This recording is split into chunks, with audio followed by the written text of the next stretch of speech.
Well, hello everybody. Welcome to the show today. Very happy to have you here. We are doing Decades of Fun with Hannah Mhm. and Mr. Barbera. And of Mhm. course, the amazing just portfolio, I guess is the word I'll use, that they created of, I don't know, literally hundreds of characters. It's rather insane. Of course, great cartoons, great fun. It's a little bit different than Bluth, who we did earlier, who wanted to terrify you and traumatize you for life. Hanna-Barbera That's wanted to bring joy and happiness to the world, and they did so. mhm. And I wish we had a little bit more of them today, because I don't even know what the kids are being force fed today. Matter of fact, it kind of seems to me that a lot of kids are just watching the old stuff, which is good. That is yeah, that's true. There's nothing good being made now, so everything's Oh, I know. I have so much to talk about with Hanna-Barbera Uh, when we really get into it. oh yeah, no, there's a lot of good stuff, and we will get into it. First things first, I have to go over here and hit the like and share button. Hopefully, you guys will do the same. Let everybody know we're here. This is going to be definitely fun, and of course, very recognizable. And we're all waiting to see what Doug and Alan do because this is going to be their day. But yeah, and Alan will probably be disturbing. It's okay. It's okay. It's all right. But nevertheless, we will be getting into Hanna-Barbera today and the amazing, you know, uh, productivity of these guys. They're just prolific, incredibly prolific people. true. Unfortunately, I don't even know how it ended. Maybe it just because they died. Maybe it was just that. I don't know. But it's just a ridiculously long career, and I'll be getting into that a little bit here shortly. Let's go here and say hello before we jump in and start getting at it. Hi, Andrew. How you doing? Hello, Chester. I am doing well. How are you? I'm recovering. Yeah, Uh, Mm. from a vacation, I hear. from yeah, well, it's weird how you always have to recover from vacations. Um, Hmm. it does me taking my everyday up the hill and push all the rock and then come back. It is beneficial for vacationing though. Is it? Well, Yeah, good. yeah. Well, because You when you're vacationing, you tend to walk a lot more than normally, okay, right? yeah, but And that if there's some new places. Yeah, yeah. Well, every place in Japan, they don't believe in elevators. But you know what I mean, Andrew.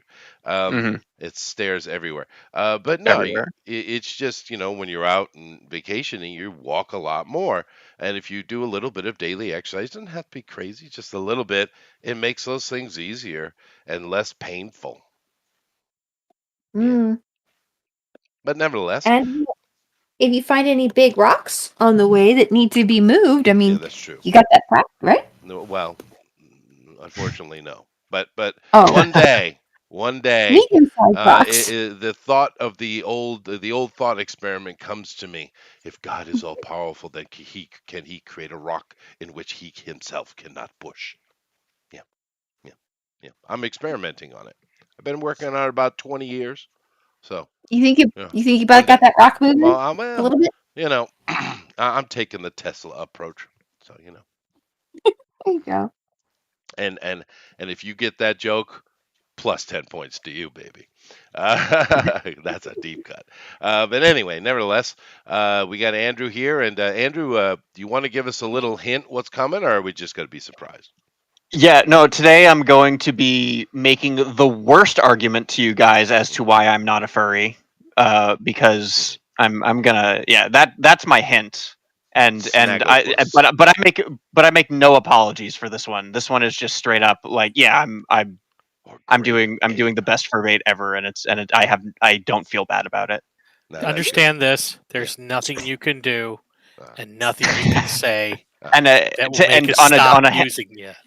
on Hanna Barbera Day, I do not care. One of the best waifus ever made. Mm, wow. Alpha Proto is threatening us with joining. Ooh. yay. That'd be awesome. It would be Yeah. awesome. Come on in, dude. Yeah. All right, so we got a furry. So one of the animal characters, which there are many. I mean, Huckleberry Hound, Captain Caveman, arguably. You probably won't. You probably won't get it, Chester. I'll have to do a lot of explaining. That's okay. It's okay. Yeah, people often need to do a lot of explaining with me, but I'm a good listener. That's right. I have a lot to explain. Yeah, very good. Amy, what are we working on today? What's the deal? Hi, by the way. Don't really know. There's so many great characters from this. There's like the superhero books. There's like the mystery things like Scooby Doo and Oh yeah. Jabberjaw. Lots of great animal characters. They're also colorful and bright. And then they've got so much like licensed stuff too that they've. I mean, like, does that count? Like, Sure. did they do the Smurfs too? I don't know. I don't know. Yeah. I. But seeing as the Smurfs are French, I probably don't touch it. Avoid then? Tommy Okay. Scum. The damn French. Yeah. Okay. But Oh. okay, so something she's going to do something French. I know. I get it. Yeah, I tried. I tried, everybody. I know the Scooby Doo characters were designed by a Japanese artist, which is kind of cool. Sacrilege. Really? Absolute You don't like sacrilege. Scooby-Doo? I love Scooby Doo. I even know the song Scooby Dooby Doo. Where The are you? We just got so you know, some the work to Smurfs do are now. Yeah. the Smurfs are Studio Peyo, Oh, which is I which see. is a French company. Yeah, but they are, and they're taken straight out of the Magic Flute. Yes, a little bit of deep classical cut there. Blue Moon says, finally, this show has some class with some Hanna-Barbera. I'm adding a little bit to it with some historical knowledge there, Blue Moon. Yeah. There you go. How about you, Eric? What are we getting today, man? Well, I wasn't sure at first. Then I wanted to do Top Cat just so I could be, on topic with cats. But I'm gonna skip that, and I think I might go with Ricochet Rabbit. Ricochet Rabbit. Rabbit, man. All right. Cool. Yeah, I would appreciate a grape ape somewhere in the corner of something. I'm doing a great I don't know. Oh, I there you bet. go. I bet Alan's gonna do the entire Wacky Race cast, just racing might. and blowing up. He might. What was that live action movie they made like in the 60s or 70s that was basically a complete ripoff of Wacky Races? What was that? Mad Max, the Road Warrior. Okay, that's not the one I meant. You're talking about Death Race 3000. No, I'm talking about the Around the World in 80 Days? No, the long race, the something race. Rat Race. No. Cannonball Race? No. This is deeper than that. It's older Mad, than mad, that. mad, mad world. No, it's it's very much like a movie from like the 50s or the 60s. Alpha Proto to the Cannonball Run. That's pretty wacky racer. It is. Yeah, it is true. Wrangler is saying, "Hail! Time to see Thundar the Barbarian rattle some cages." Oh, Thundar is great. We have a request. Well, I mean, what's the one with the David Carradine's Frankenstein? Is that Death Race? Thundar the Yeah. That's Death Race 2000. Yeah, Death Race 2000. No, there was a Death Race, but yeah, that's the one with David Carradine. Yeah. No, you're right. You're right. It's Death Race 2000. Yeah, he plays Frankenstein. Yeah. Yep. Wasn't Sylvester Stallone in one of them too? Thundar Hanna-Barbera? Yeah, he was in that. Yeah. Race 2000. Yeah. He was. He played a cowboy. It was ridiculous. Yeah. Yeah, Jackie Thunder the Chan's Barbarian like the is. announcer. I knew the Herculoids were. Herculoids are great. They were great fun. But for me, is because a lot of this stuff, especially when we talk about Thundar the Barbarian, it hit at the exact right time for me. I was like 10 to 12, 10 to 13 in that age group, so it was perfect, right? But Thundar the Barbarian was amazing. I'd really like to see someone take that story and really flesh it out because it was a cool story, but it was done, in the Hanna-Barbera style, so it was kind of hacked and stuff. It wasn't meant to be this deep adult story, even though it really is. But yeah, I can tell you what killed him. Well, the what? Thundar? Radiation? Hanna-Barbera. Oh, fair. Yeah. It was the 80s cartoons. And Ooh. The 80s cartoons were all built to sell toys, and Hanna-Barbera did not have any merchandise like that at all. So it was more Well, profitable to stick with the 80s toys, which buried Hanna-Barbera. And by the time the 90s came, the Yeah. license was so cheap that Warner Brothers bought them up, and they ended up all on Cartoon Network. yeah, yeah, syndication and so- stuff. which is why I am doing a 90s Hanna-Barbera property. Oh, interesting. Wrangler, you can leave now. No one mentions the shmoo on my channel. Herculoids, freaking shmoo, and worse than shmoo is the Snorks or whatever the damn thing, that stupid cartoon. No, Oh, no, the Mm. underwater was- Smurfs. yes, Yeah, yes, which is the basically underwater the Smurfs. No Care Bears. None of that nonsense. What was the What other about one? The Gummy Shirt Bears. Tails? Oh, Shirt Tails. Oh, I'm on the fence with that one. Yeah. Wasn't it funny that the Snorks kept going to the bathroom every 10 minutes? Oh wow, that explains a lot. Actually, Holy crap! Dexter's Laboratory was Hanna-Barbera. yep, And Powerpuff Girls. yep. Cartoon Great cartoons. stuff. We're on You know, rolls. I grew up in a great era for cartoons and stuff, for sure. But I would argue my kids grew up in a better era. Because they had Samurai Jack and Dexter, they had Mhm. the Batman, they had even the kind of the early syndication of Gargoyles, they had Young Justice, they had all that great, just killer, the complete ultimate evolution of childhood animation. Right. And Mhm. then something weird happened in the 21st century. I think what happened was when Tumblr. 2012 came, we all died and we just haven't really recognized it yet.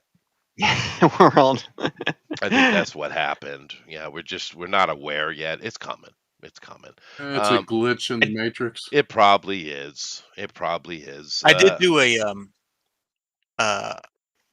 a hero dose of mushrooms once that makes me think that one day I'm going to wake up from. Yeah, hope is a damning thing, dude. Yeah.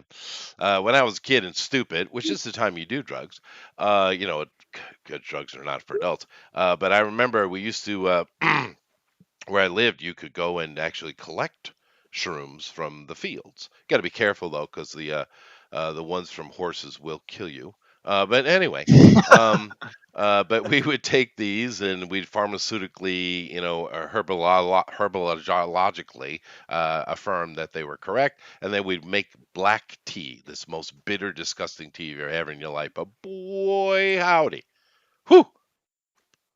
I understand where those priests were on in the ancient times and where they came up with all those fanciful things. Anyway, Honey's also here. Are you going to do something furry and cute? I would assume. Nope. Oh, uh-oh. Is she Nothing. muted? She might be. I can hear her talking in the other room. Let me go check on her. See, that's the way. Yeah. Let me look at the overall here, and I'll make a decision on what she's doing. Let's see here. She could do Jabberjaw. That would be good. There was that stupid green genie, which I was not a fan of. Anything Flintstones is fair game. Yogi Bear, the best bear ever. We have that stupid Touche Turtle, who was cool and stupid at the same time. We had the old man who was, I believe, the model for the Toy Story grumpy old man miner guy. You got this girl who I don't remember who that was. You get Fred's various relatives. You got Scooby Doo's various relatives. It's pretty good. New Adventures of Captain Planet. Nobody said Johnny Quest yet. Like Johnny Quest was one of my faves. Yeah, Johnny Johnny That is Quest. my Quest. that is my favorite one. Yeah. Johnny Bravo too. And the thing that's sad about that, what killed that, was that they just cost so much damn money to make each episode, because that is which is some why- serious yeah. animation. Which is Yeah. why Warner Brothers had to come in and save Yeah. them. It's unfortunate because Johnny Quest is spectacular. If you haven't watched it, go watch it. That's another thing I'd love to see the continued stories of. Just as long as someone shoots anybody who's from Cal Arts on site. Yeah. Okay. Wally Gator, the Hair Bears. I mean, my goodness, what a list. But we're going to get going, Jeff. So go ahead and kazoo them. Great Kazoo? Or the I great see Kazoo- here. Kazoo be a What's good one. what's a good one? Yeah, that would be a good one. The Great Kazoo.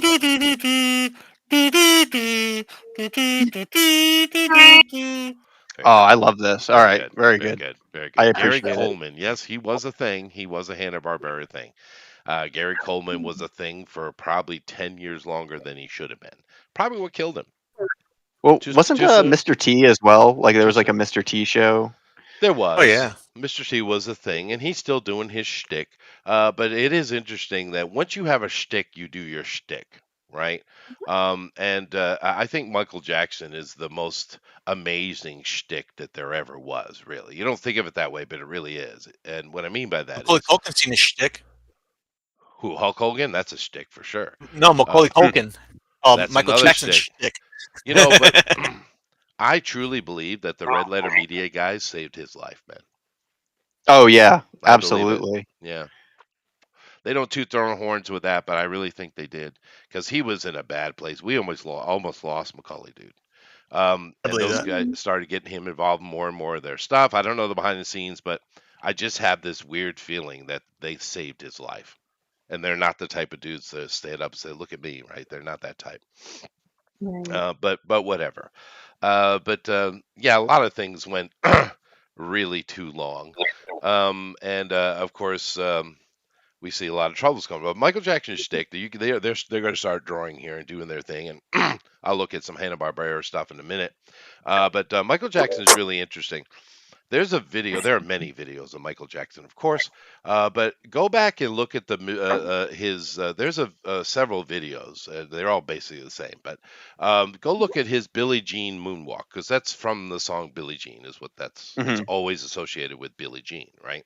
And there's various things showing the evolution of the moonwalk over time, and it shows year by year his moonwalk, and it's kind of a wasted video, really, because there is zero evolution to the moonwalk, right? Because if you look at it, the hoo hoo, yeah, that which he does all the time. Ow. I've always wanted to ask Michael, what are you yelling about? Okay. Um, he's got his glove, his finger pointing with the one finger and all fingers together, his spin, his little jiggle of the feet, his 3 or 5 strokes of the moonwalk, his on the tippy toe thingy, and then the little foot wiggle shuffle thing again, and then his strut walk back to where he was. It's identical over 20 years. It's That's how that. identical. How many performances he did? What up? And I understand now. If you go watch the video, you get it. When everyone hated working with Michael Jackson because he's like the most pedantic human they've ever met. There's no room for improvisation. There's no room for ideas or culture or style. This is the way it's done. 1, 2, 3, 1, 2, 3, and it shall not be changed. And when you talk about someone living on a shtick, Michael Jackson, dude, it's impressive. Just go watch it. I'm not even kidding. 20 plus years. That doesn't change one iota. It's amazing. Every hand movement, every everything is identical from one performance to the next. There is no change. There is no error. It's crazy. Do you think I'm it's just glad you brought up the moonwalk and not How I Met Alan at the Neverland Ranch. Oh, that's fair. That's fair. That's fair. That's fair. And I mean, I am a stage performer. I mean, I don't do I'm just a lounge guy now, but I've done stages. I've been on big stages. And of course, you have your routine, you have your set list, which you change from time to time, but depending on the season, you do the set list, right? But I mean, to be able to do a performance that is identical, truly identical, is one, why would you do that? But more importantly, it's like it's brain numbing to even think about doing it, right? I don't even know if I've done the same solo twice the same way. Do you Another think glitch dance? in the matrix. I am, yes. Or he is? No, he is, yeah. Yes, What was that, you're Amy? just a glitch. That's Do true. you, I mean, I guess I don't know as much about music or dance, but do you think dance leaves as much room open for interpretation as like music does, or is 100%. dance more 100%. really? Oh yeah. 100%. Yeah. That's Absolutely. It is cool. It is a good thought, though, to think that Michael Jackson would much more perfect a dance that he can do over and over and over and over again, so that he can concentrate on how well he's singing his music. I guess because his music Aw. requires a performance, but so if he just makes the same performance every time, he can just focus on the musical part of it. A little more. Well, I mean, That- I'm just pointing out one little microcosm of Michael Jackson. Everything is like Yeah, that. yeah, yeah. Yeah, I get it. he's just I that get kind it. of guy. Yeah. And Michael is interesting because he can sing. He's not the greatest singer. I've heard a couple songs that are way better than everything else, but he can sing. Mhm. But it's a pop thing. Pop really often restricts your ability to show off what you got, right? Your range, yeah. Christina Aguilera is a perfect example. For years and years, she's singing that dumb, vapid crap, right? Mhm. And then she's like, "Screw that! I'm going to do my thing." And then, boom, we got Christina Aguilera, and we're like, "Shit, where you been?" Mhm. Right? Yeah, I I mean, can sing. well, because she's a generational singer. I know she's a horrible human. I get that, but that is a generational singer right there, Christina Aguilera, right? Okay. But Michael isn't that. But he's a solid singer, a Mhm. solid dancer, and a solid entertainer. I don't take And a anything away solid from him. human being. No, no. But I don't take any of that away from him. I don't. He's the king of pop for a reason. Magic fingers, we used to call him. But I've probably said this before, but I find this more. I find someone like a Justin Timberlake more interesting to me because, well, I'm not a fan of that kind of music, but it's Mhm. irrelevant because Justin can kind of dance, he can Mhm. kind of sing, right? I mean, kinda. Mhm. He's not really good at anything, but you can see the hard work that guy puts in. He practices his ass off, and he's earned his place, right? I hear he's Um, one heck of a driver too. I'm sure there's a joke there. I'll just laugh and not know what you're talking about. Um, yeah, it's kind of like Bruno Mars falls into this too, right? Although Bruno's a much better dancer, and Bruno is better singer. Yeah, he's a better singer. But the thing Than with Michael Jackson? Bruno, what would he say? Than Michael Jackson? Oh, Or well, than definitely, absolutely, he's a better dancer than Michael Jackson, without even any hesitation from me. Yeah, but Mhm. the thing with Bruno Mars, if you listen to him on the radio, it's kind of boring, right? But if you see him Mhm. live with his boys, damn, Oh, yeah, cool. and you could see the work that they put in. You could see it, right? But he and his boys, when they're going, damn, it's impressive. It's old. That's old school, right? A fun show. Yeah, Hmm. it's very impressive with Bruno, and all of his plagiarism aside and all that kind of stuff. I get it, but Well, you don't get a Tom Jones every day. We just have to deal with it. yep. Anyway, People are still allowed to make He's a music. lady. yeah. Oh, whoa, whoa. Well, while these guys get started here, I'm going to go over and look. I want to get them a little bit set before I really start looking into it. Hi, Mike. I'm going to go over here and take a look at Hanna-Barbera for a second. Now, here's a collage of some of their characters. Understand this isn't even close to all of them. Yeah. But of course, we do have the Hanna and Barbera here sitting with a bunch of plushies in a. It's a nice setup, and they got a couple of their awards here, whatever award that is. I don't know which awards that is, but these two guys produced. Bless you. They probably won every animation award going at some point, I would think. Mhm. Yeah, probably. But these guys have done an incredible amount of things. You see Tom and Jerry there. I don't know if they created Tom and Jerry, but they certainly were involved with it. Mm. Yeah. I'm not sure the entire history of Tom and Jerry. I've never liked Tom and Jerry, but the Japanese are absolutely gaga over it. There's, to be fair, there is a Mhm. specific brand of Tom and Jerry because there's like 4 different creators of Tom and Jerry, and there's only one of them that's good. They did Okay, create Tom and Jerry. Chuck they Jones? It's they the did era of they Fritz did. Freeling that was good. Oh, okay. But I remember a lot of times when I see Tom and Jerry, they always had this weird music in the back that Mhm. that made me feel like I was leaving my body. Oh no, No, it that was is it was amazing. unsettling. Yeah. Uncanny. Yeah, it was something I really couldn't. But then again, there are certain musics that are certain sounds that really bug me. Um, Hmm. and the '80s was really bad for that.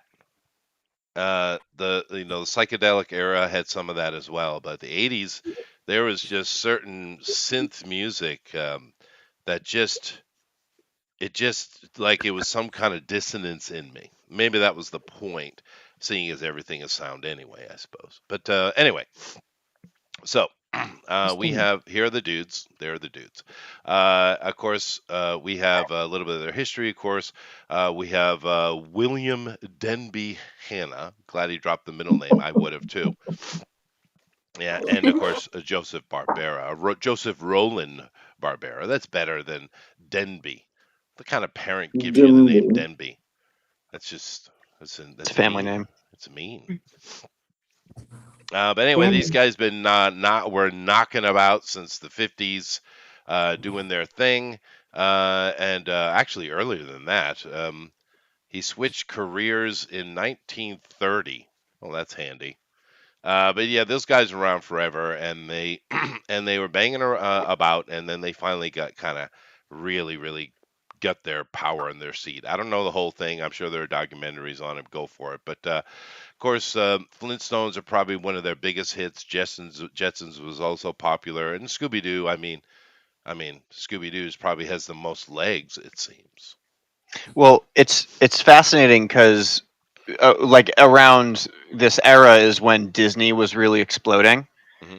and so there was this big call for more animation, but nobody could do it as expensive as animation. So Hanna-Barbera hit that niche where everything was incredibly cheap. Everything was the same Mhm. walk cycle. Everything was, a copy of every Backgrounds. character. Like how there's a million different Scooby Doos that got Right. made. Right. They perfected the cheap animation, and Yeah. cheap animation can be done really well, and it can be done really bad. So Mhm. the thing that they ran with was they turned their cartoons into a sitcom because they have a laugh track. Hmm. Flintstones, Jetsons, Scooby Doo, they all have laugh tracks behind them. So they turned it Jabberjaw. into a sitcom, put them on a set, and then made cheap animation. Go ahead, Alan. Yep. Sorry. No, I'm agreeing with you. I'll just add Oh in yeah, Well, yeah. I Like mean, Jabberjaw, like oh yeah, yeah. and Flintstones were just a continuation of Honeymooners anyway. Jackie Gleason's Honeymooners. Yes. Yeah. Um, Yeah. Yeah. You guys know that laugh track is the same one they used on the Munsters? Oh, really, for real? really. Yep. Go watch That's an a Great good to episode one. of know. the, go watch any episode of the Munsters. They had the same laugh track. That's Oh, that's it. That's awesome. cool. That is cool. Yeah, the Monsters was great. I wish it lasted a little longer, but Batman killed it. So fair Yeah. enough. But yeah, the Monsters was great. Gene DiCarlo. Damn. Did you Hmm. know that in the making of the Monsters, that Gene DiCarlo was actually a year Actually, older than Grandpa? Yvonne Yeah, DeCarlo? Yvonne. Did Yeah. I say something wrong? Maybe I did. But He's the one that got the show Lily. made, right? Well, no, she was last minute Because of her replacement name power. actually. Yeah. It certainly wouldn't have hurt. Uh, but uh, uh, but yeah, she's actually older than Grandpa, which is hmm. funny. And the oldest one on the set is actually Herman Munster or Fred Gwynn, which it's just That's crazy. interesting. It doesn't mean anything. That's great. Monsters were great fun. I don't know why we haven't done them yet because I think Spot needs to be brought to flesh. We've never seen Spot. Yeah, especially with that infamous Rob Zombie release of the Monsters, we should definitely. I haven't bit the bullet yet. I'm gonna have to. I've seen pieces of it. I need to watch it. I have to watch it. You don't need I to. hear it's. I Really hear don't it's need to. nightmarish, Well, and not Rob because Zombie. it's scary. Well, but no, but I've heard a lot of the bad things about it. But I'm gonna watch it anyway. But because Rob Zombie, he's a hit and miss guy for sure. Oh yeah, 100%. But I have to say his remake, his doing of Halloween, Michael Myers, is the best version. Those two movies. Just the first one though. The sequel was just a Rob Zombie movie. The first one was good. The second one was just a Rob Zombie movie. I kind of like to watch them together, to be honest with you. I get what you mean. The first one is better. You are right. But I do tend to watch them together, just glued right together. But I Yeah. mean, nothing, no disrespect to Carpenter and his original, but Rob Zombie Oh, absolutely killed it, dude. I freaking love the first Carpenter one. That to It me, is that was good. just the best one. But Hanna-Barbera. Yeah, Hanna-Barbera. Of course, he did some spooky stuff too. Although they usually were some old person who's angry at young kids undiscovering their criminal activities. Yeah. Yeah. Because they would have gotten away with it. They would have. They would have. Caveman followed the same. Now here's the thing. We got the Anthill Mob there. I remember those guys. But I do have to ask the question though, because I have a feeling that Captain Caveman was a bit controversial. So I'm gonna. I hate to broach the subject, but I guess we need a show of hands. Who was pro caveman and anti caveman? Okay. I like don't want to all vote. of his I don't want to vote sidekicks. for anything. I'm afraid of what I'm voting for right now. I like all I of am his side pro caveman. characters, but he was terrible and annoying. See, that's the thing. Captain Caveman is very, very divisive. Yeah, and People he have was for strong me Horrible. because when I saw it, Captain Caveman, when it came on, I was like, oh God, oh God. But there was nothing else on, so I sat and watched it, and then 10 minutes in, I loved it. Right? It's one of those things, right? Captain Caveman. Yeah, yeah. And Blue Moon agrees that Fred Quimby is the dude when it comes to Tom and Jerry. What was that, Amy? Yes. So Agreed. I guess he had a lot of energy, huh? Captain Caveman? Captain Have you never seen Captain Caveman before? Not really. I mean, I've heard of him. I think he's kind of looks like a Tasmanian devil, but he's got like a club, kind of. Yeah. It's like the It's fourth Inspector Thor Gadget. movie, Yeah. animated. Oh, Yeah. Yeah, I guess you girls are kind of on the cusp of that, aren't you? But Raythul says only Yvonne is Lily Monster. hmm Do you mean only fans, Yvonne? What? If someone give me a drum, I deserve the drum. Woof. DiCarlo was classic Hollywood beauty. Sherry Moon is classic trailer park beauty. Yep, and it works. No comparison. Thank you.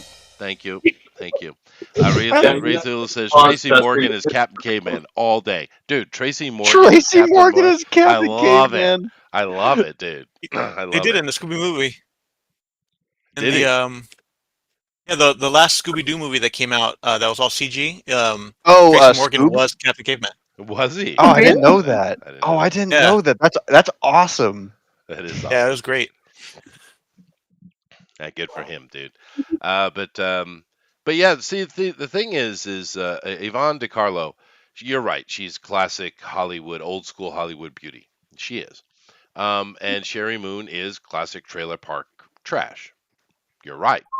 But she's perfect at being a trailer park redneck trash. She's perfect, Sherry Moon. And sometimes you need trailer park trash. And sometimes you need classic beauty. I mean, right? Yeah, sometimes you feel like a nut. That's right. Sometimes you don't. See, now you got that reference. Mhm. Interesting. Yes. The Ethereal Dragon wants to know: is there any Mighty Mightor? Mighty. Mentor's great. It's the original Prince Adam. Sure. Gay caveman that turns into a superpowered caveman. That's right. Kind of like Vandal Savage. Ooh. Yes, no, you're right, Alpha Proto. Captain Caveman is naked beside the cape. You are right. He's a caveman. Oh yeah, he's the ball of hair. He's just a ball of hair. And of course, his club is Inspector Gadget or Doraemon's pocket, or he's got everything he could possibly need inside that damn club. Because I want to know where a caveman got a magical, super high-tech club. Thank you very much. He stole it from Mentor. Or Thundar the Barbarian. Yeah, maybe. Depends There on we which go. universe he is part of. No.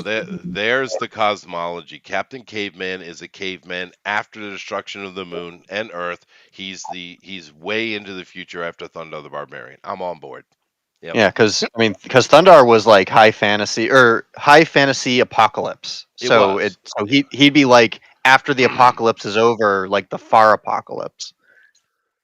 Yeah. Because it was long enough in Thundar the Barbarian that the cities had started to collapse and were decrepit, but there were still pockets of civilization left, right? Yeah. And That's him. Alpha Proto says Mel Blanc was voiced by Captain Caveman. Of course he was. Would Mel Blanc do like 200 voices in his life or something? Wow. I I thought feel it like was he a man of probably a did thousand voices. that for breakfast. Wasn't that his tagline, "Man of a Thousand Voices"?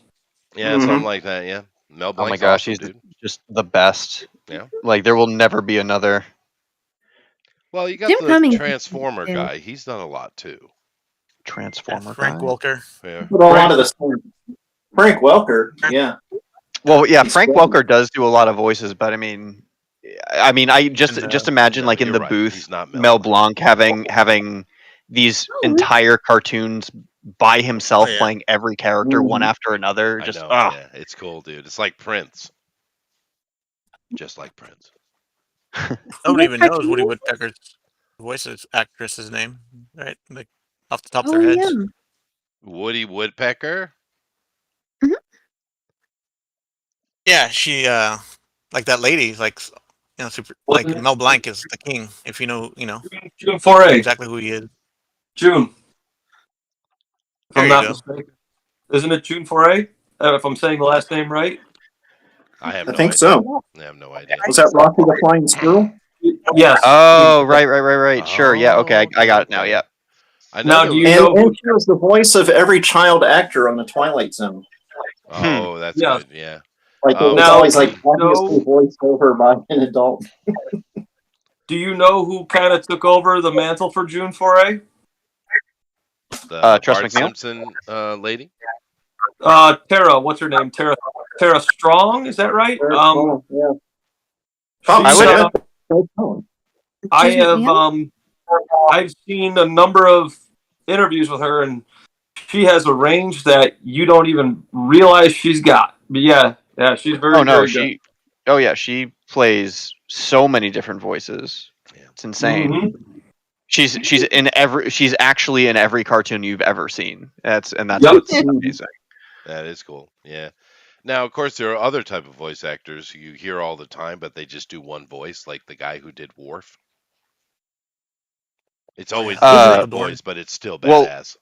And It's a great. that's who I actually said or instead of Tara Strong, I said Tress McNeil.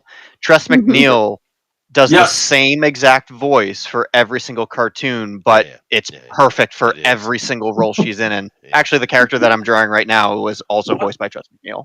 That is I'll cool. tell you what, I can't remember what it was, but just recently I found out that Tress McNeil did a voice that I'm like, I couldn't believe it was her voice. Oh, nice. So she can go to a level that we're not familiar with hearing, Well, and that's what's funny is she always gets the role because she did Dot and then she does Crazy Cat Lady from Simpsons, like that's her range is Dot from Crazy Cat Lady, so she does have this cute voice, but she also has this burnt out raspy crazy old woman Crazy voice. Cat Lady, Too many so cigarettes and whiskey, yeah. Yeah, and so actually that's like one of the things that was fascinating about is I never necessarily found her voice attractive, but when I did Callie Briggs, I'm doing Callie Briggs from SWAT Cats. When I heard her as Callie Briggs, I was like, oh, like that was the first time I actually registered her voice as like, oh my gosh, that's like an attractive voice that she's doing. Mm-hmm. So it's really kind of fascinating listening to all of her voices being very similar, but totally different in the same vein depending on which character she's portraying. Right. Wow. Alan is doing Grape Ape and Quick Draw McGraw, the showdown. Ha. Ooh. That is awesome. I have a feeling Grape Ape's going to win. Oh, Maybe. already have Quick Who Draw. did Deputy Dog? You're in Was that trouble. Hanna-Barbera? What do you say?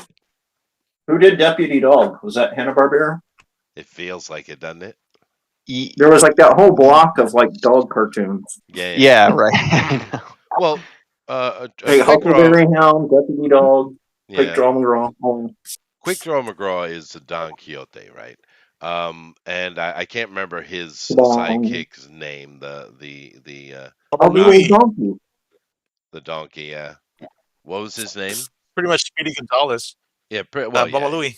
Baba Louie. There you go. Yeah. Baba Louie. But it is interesting how many people like to take the Don Quixote image and remake it into something. I don't know why that book is so. Have you ever read it? I have. I'm familiar with it. Yeah, and I mean it's all right. I don't know. There's a lot of classic books I was forced to read in school, and I never really got it. Yeah, I wasn't into them when we had to read them either. Yeah. Maybe it would be different now that we're older, but at that age, no, I did not appreciate those books. Yeah, I wasn't a forced reading kind of a guy, that's for sure. Well, we had a lot we had to read though, right? Yes. Especially us older guys, we were given a lot of books that we had to read, lots and lots of stuff. I didn't mind the Once a Future King; that was okay. I had to read The Godfather, and once again, I was like, why? Right? I had to I had to read the Iliad and Odysseus, which is fine. We just read Odysseus. We didn't read Iliad, which is interesting. The Odyssey. Yeah. Oh yeah, yeah. But I mean, when I was younger, they piled books on us pretty hard. My kids didn't have to read anywhere near as many books as I did. However, they love books, so they read a lot on their own anyway. Which is, you live in my house. I kind of think that's what's going to happen. But yeah, no, it was just so many damn books we had to read, and then we had to listen to music, like classical stuff, and then they throw in like 60s and 70s stuff as well, and try to make some comparison between that and frickin' Beethoven. And I was like, "Are you a lunatic?" Are you listening to the same song? Right. I mean, T-Rex does not equate to Chopin. I'm sorry. Very Come on, why you gotta hate on the Who? Dude, I do like it, but it is not comparable. I know I'm messing with you.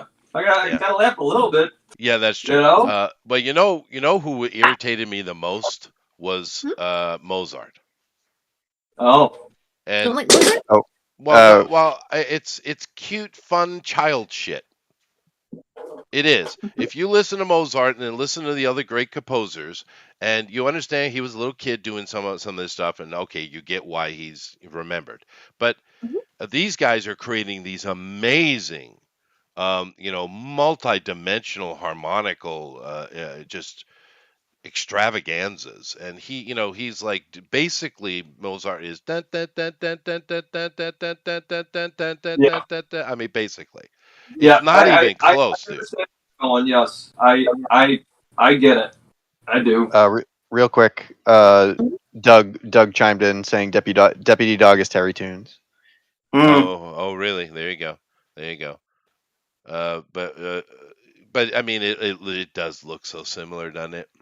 But Doug would know these things. It is his life. Yeah, I mean, it is funny. It is funny because like I'm the one with a degree in animation history and animation in general, but Doug will be way more of an encyclopedia of like when things happened, who does these things, and right. Well, he's like I will totally give that to him, no problem. I have no issue. I will let him take full control of that. So Mozart was the first pop artist. Yeah, in a way he was Alpha Proto. I was about to say, wasn't he the first though? So since he's kind of the first, you seem to get those like rudimentary notes. Yeah, no, I agree. I'm not disagreeing at all. I would say Mozart is the first pop star. Very much so, especially if you look at his life and what it was him coming in. And I think it was because his stuff was so simple, everybody could get it, right? I understand why he was popular, and he was a mega hit during his life. He just didn't make any money because he was an idiot.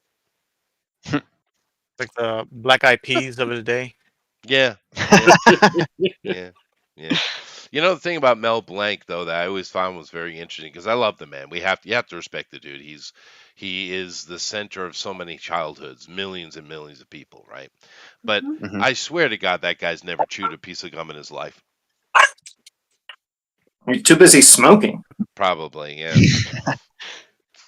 And for all of you out there who have weak chins, if you'd like to repair it, chew gum. Yeah. That's how you get rid of a Or weak grow a chin. goatee. Well, that's cheating, you know. But yeah, just chew some gum. What if Yeah, I don't just have a go weak to the chin point, like, and have a Chris- goatee? Oh, well then you would be Giga Chad. Mm. Yeah, It's not a goatee; it's a full beard, but yeah. same thing. The thing that's interesting to me is how many female characters these days are Giga Chads. I mean, why do these women have these jaws? What are they doing? Chewing Maybe gum, I they're guess. not. Oh no, don't go. Ewing. No. Nope. I think it's surgery. Thank you, Well, I Amy. That mean, was a perfect segue. It was perfect. It was good. Yeah. So we Amy got saved swag us cats from over here. debauchery. What was that? Amy saved us from debauchery.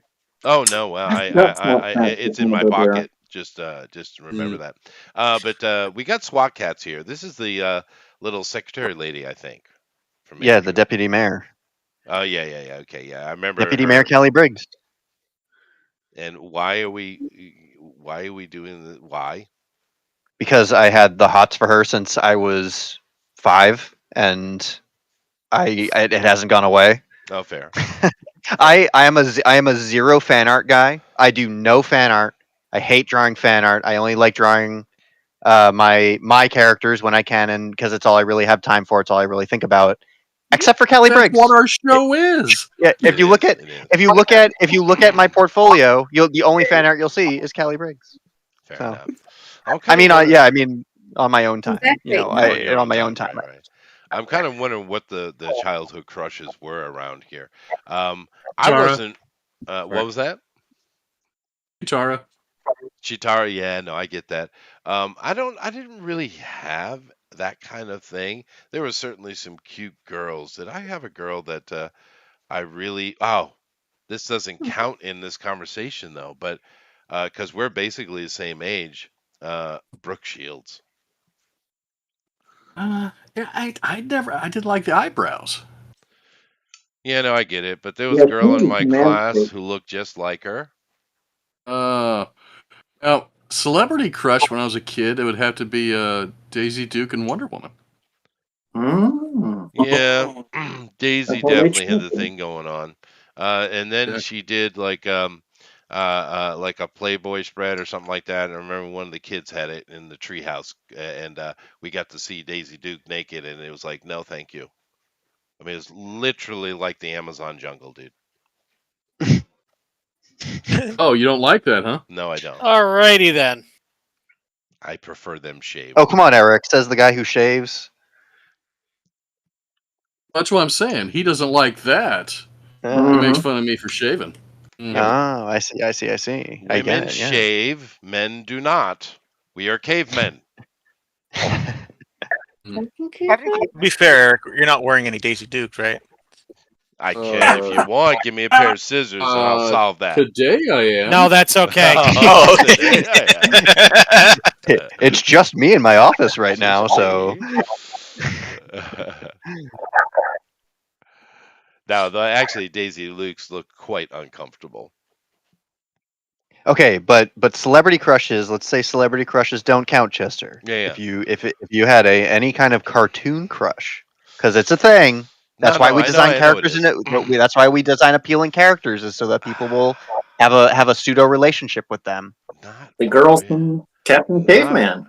Not really, dude. Captain Caveman's like the side base. What was her name? Yeah, Josie and the Pussycats? Come on. Oh yeah. No, I just Velma? No, God, shut up. Um, not really. But I've never Wonder been Bug? that guy who likes visual things. I'd rather have it in my hands. I I kind mean, of my God, Captain Caveman's team was called the Teen Angels. they They were were. like the Charlie's Angels That's in true. cartoon form, dude. That's true. I don't know. I suppose when they came out with Kitty Pryde, I thought she was super cute. I guess.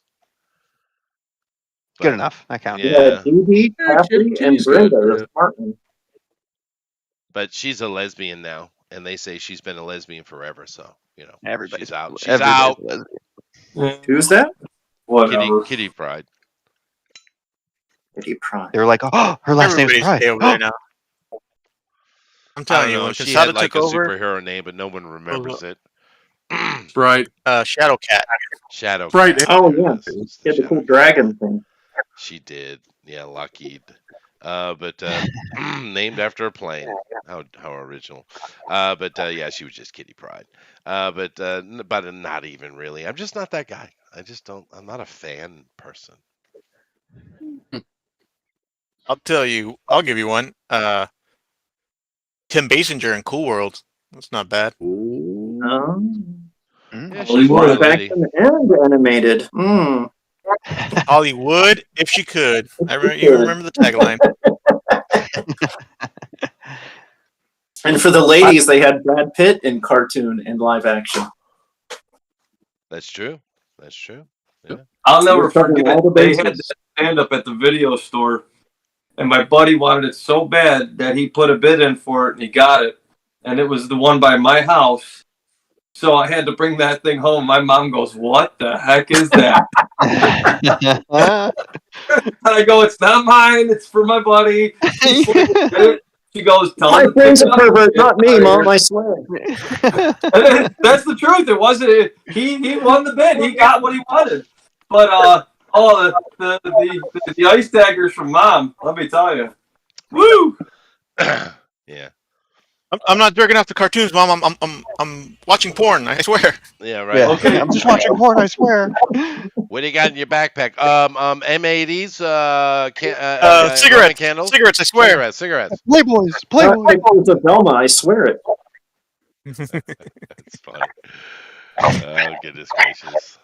Yeah, my mother never paid attention, so I didn't have that problem. Well, there was Oh, no wait a way minute, you could Chester. Chester, How about there the was girl no from, way you could hide bringing that thing home. That thing was about 6 foot tall. Mhm. It was one of those big cardboard displays. Right. Yeah. Oh, it's huge. I Well, had to carry that thing home. I do have a bit of embarrassment on that angle there, Mike, because I went to see in Honolulu, by the way. I was very excited, by the way, the Dungeons and Dragons movie.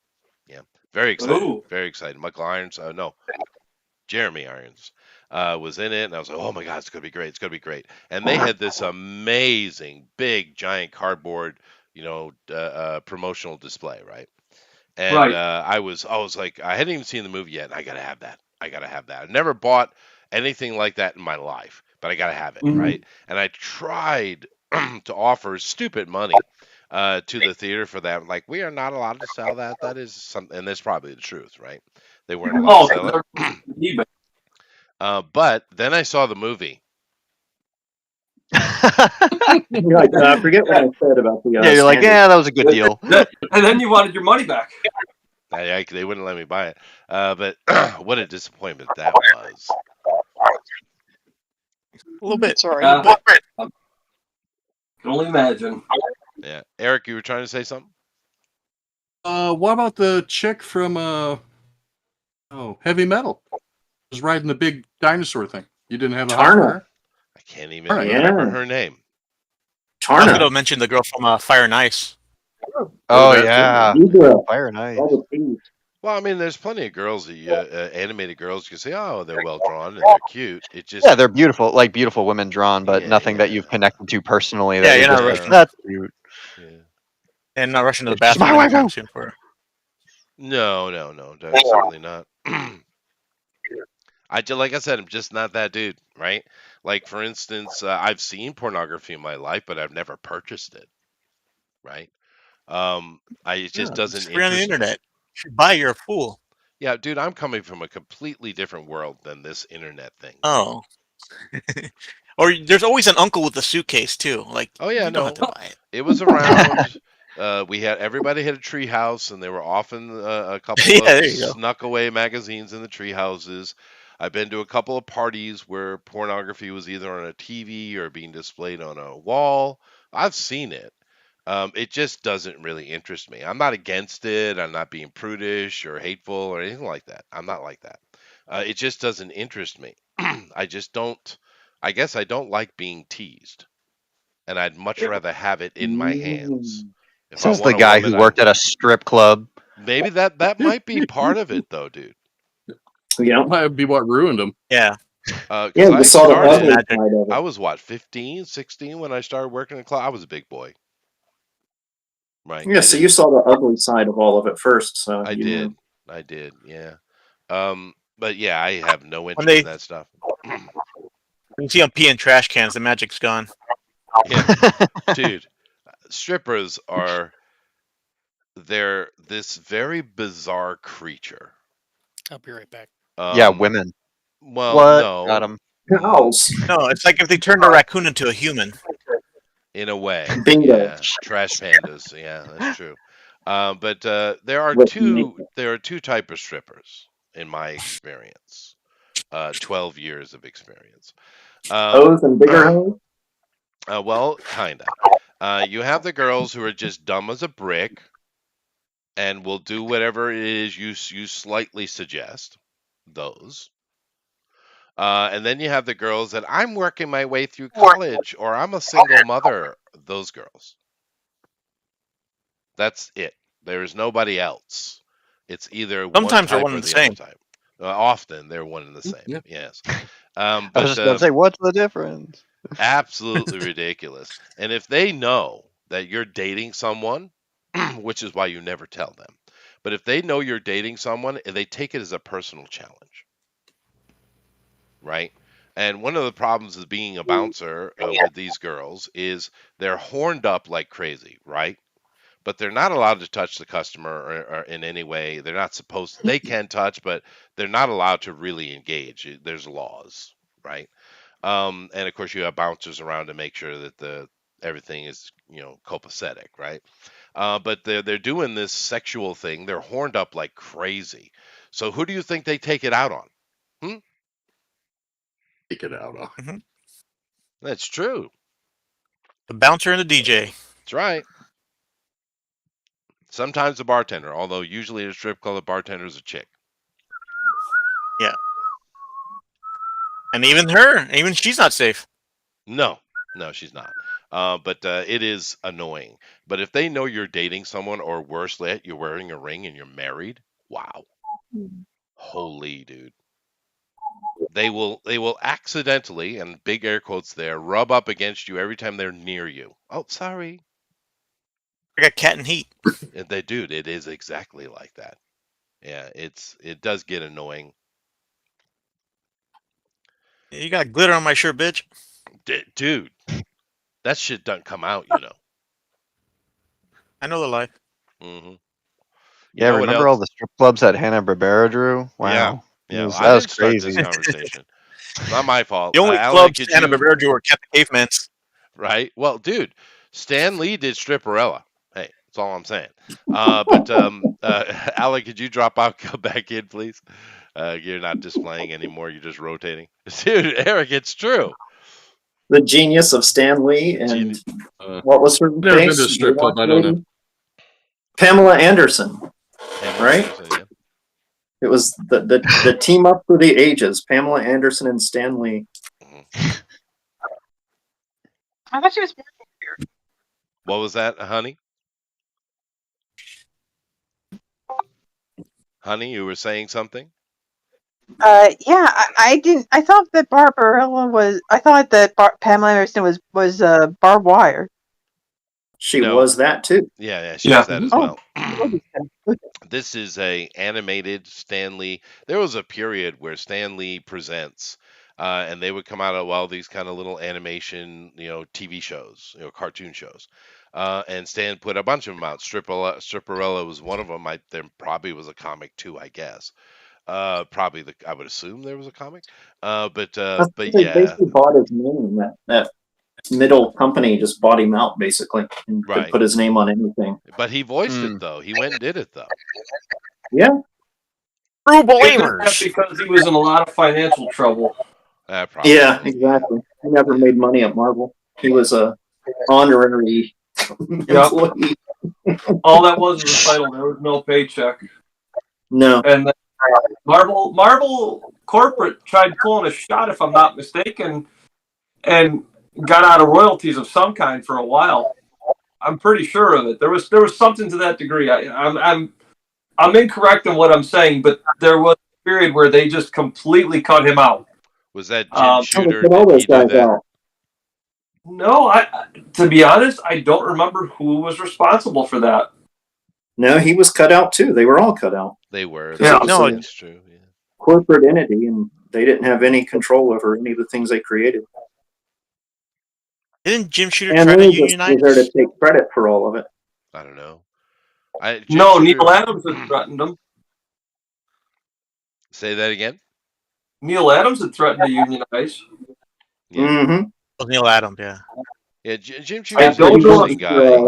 He's beloved and hated at the same time. Jim Shooter. Well, he went into commercial art and realized that people made money doing that stuff, and he was like, "Oh my god, I got more money doing a Tarzan book cover than like 30 years of comics work." Well, he was commercial before he was comics. Mm-hmm.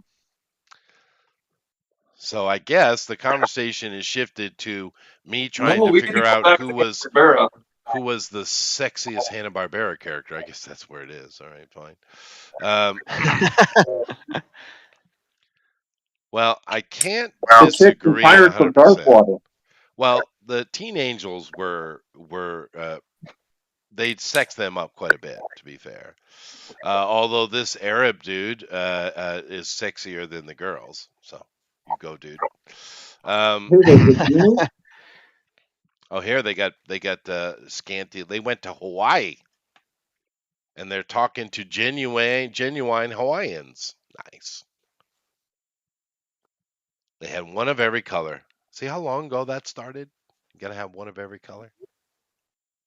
Well, yeah, it's a, it's an animation thing for appeal and character separation, character identification, being able to identify them on the fly. I'm just saying it's not a new thing. I saw a movie came out, I think last year. Last night I watched it. It's called Dark Harvest. It's got a rating of 5.5 on IMDb. I think that's the name of it. I would probably give it more like a 6.5. It's a pretty solid horror movie, dude. It's not bad. It sounds so familiar. What was that, Elrod? Is that the one with the young Sharon Stone? No. This came out last year. Wasn't there one with her called like Dark Harvest or something? There might have been. That's like not her a new and the name. girl from Battlestar Galactica that never worked again. Oh, right. No, that's true. But no, this is a brand new movie. What were you saying, Andrew? I said it sounds familiar. I don't know if I've ever seen it though. Well, anyway, it's brand new, and it's really solid. I was surprised watching it. I was like, wow, this is a movie. I would call it more of a drama than a horror, to be honest with you. But it does have horror elements for sure. It's got a monster in it as well. But the interesting thing, because I have no problem with it, but of course, one of the main protagonists was a black girl, and this is set in 1963 in a white town that is cursed, right? And now, if that came out in the 80s, 70s, 80s, 90s, no one would even blink, because there are plenty of movies that something like that would show up, right? But we know now why she's there. And it sucks that that's true. Because like I said, a movie like that, you go back, look at the 80s, there's all kinds of different colors of people everywhere, right? But we know why now, and it really sucks. Well, it's the same thing with are you familiar with the with Neuromancer, the property Neuromancer? I am, yeah. Yeah, so Molly, the one female in the story, because now they're working on the Apple TV movie version of it. Mm-hmm. And Molly, who in the book is very specifically described as a white girl, because at one point she, oh no, I'm sorry, that was from Hyperion, but she's described, and she's specifically described as a white girl, porcelain skin, all that. Right. They hired a black actress to play Molly, Yeah. and it's like, okay, fine, if she's good at it, whatever. But we know you didn't hire a black girl to play Molly from the infamous book Neuromancer. No. Because she's the best actress. Like, you wanted to replace the white girl and make, like, again, we wouldn't have an issue with it, but we know why they did it. That's right? the problem. That's the problem. Because that isn't new. They've done this stuff forever. They always want one of every color, and no one cares. But now we know why they're doing it, and it's just wrong. I'm putting up because I've been sitting here looking for who is the sexiest Hanna-Barbera character. I'm putting up Pebbles, a teenage Pebbles. That's my Oh, I was nomination. going to Oh, say, like my geez, God. Lester, holy That's cow. my nomination. Oh, you perv? Okay, well, the from Adventures of Pebbles and Bam Bam. Yeah. The Mhm. teenage And one. they had the band. They did, yeah. It was actually fun. I did. I remember watching that, but she was definitely portrayed as super cute. But then again, of course, Baby Pebbles was super ultra cute, right? Yeah, Little baby, yeah. and Bam Bam was just Bam Bam, so pretty simple. But it's weird. I put in Teen Pebbles as my search, and I got some weird results. Well, I would hope your safe search would be. Well, it's Yeah. on. It's moderate, right? You have to use that for anything, Hanna-Barbera female character, I think. But there are some weird results here. Why is this a Teen Pebbles? I mean, Is it actually just showing you like a rock? It's not like a pebble. It's just like a bigger no, rock. It's like I a would teenage pebble. There you I go. would appreciate that, but no, it's just a lot of pictures of teenage girls in groups. Ooh, there we go. A lot of times it's just remember, all that shit's automated now, so it's not like someone curated any Yeah, it's an results for you. algorithm. It is. I just wonder why. It's a lot of little teenage girls trying their hardest to be sexy, which is often hilarious. Well, whatever. But I nominate Teen Pebbles. That's my boy. That's my vote. The guy who did Little Girl Deadly wants Baby Pebbles. Baby Pebbles is super cute. A great little plot device they had there. Little Girl Lethal, or what was it? Little Girl Lethal, that's what it was. No, what was that? Something lethal? Sugar Lethal? Lydia Lethal? The guy who used to be on the show. Yeah. The guy who got arrested from the show. What was his fucking book? Something lethal. Lydia Lethal, Girl? a Hanna-Barbera character. Let me see. No, Girl the Lethal? guy that used to be on all your shows with you, Chester. The Mormon that got arrested for underage photos. That's right. What was his name? Slick Jimmy. Slick Jimmy. Yeah, Slick Jimmy. Yeah. I think it was Little Girl Lethal. That's it. Yeah, I think you're right. That's his book. Oh. Yeah. And well, we even mentioned, and that was the funny thing about it. I mentioned, like, in the very beginning of the show when we were doing the art for his thing, like we do for all indie people we know.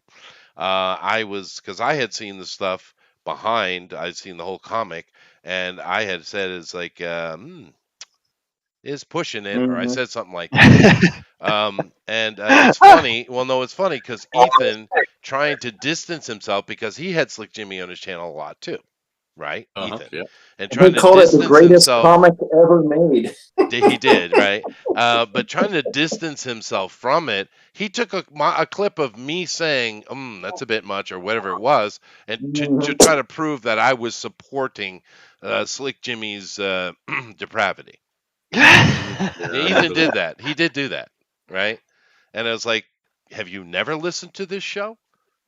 Have you never heard this show? Especially with Thundero, because Thundero is on my Sunday show, and Thundero is a survivor of childhood molestation, right? And he takes it very seriously, and so do I. I'm a dad. I mean, I have kids. I teach. kids, right? I'm excessively protective of kids. But Ethan tried to do that, and it was all simply to distance himself from it. Instead of just doing what everybody else did, and said, "Yeah, I didn't see that coming." Well,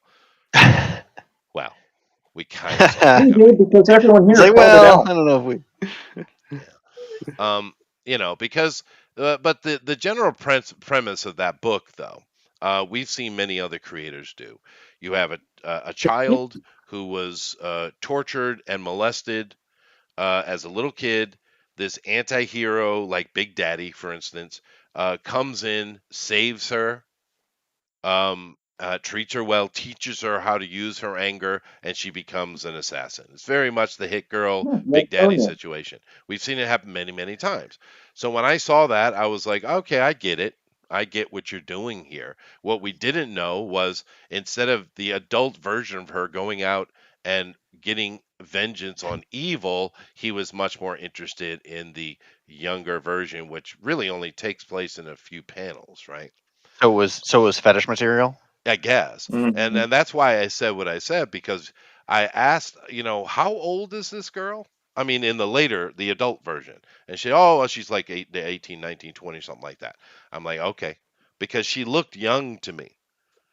I thought it was a bit young. I get the premise. I get the hit girl idea. I get it, right? Sexually abused as a kid, saved, become instrument of vengeance. We've seen it happen many That's the times, same right? as what's her face? The Avengers book. Bill? Black Widow. Yeah. Oh, Black Widow. Yeah, well, like it kind of did that with them. Yeah, that's Red true. Sonja's that story. She was raped as a teenager. That's her whole origin. Yeah, yeah. But I mean, Weird. That's so Slick Jimmy, yeah. It's a shame. I didn't mean to go on a Slick Jimmy Reynolds, just a Pebbles joke. Yeah, no, I get you. I know. I get you. But I mean, it's unfortunate, right? It is really unfortunate. Because, I mean, to ruin your life over something so innocuous, right? So silly.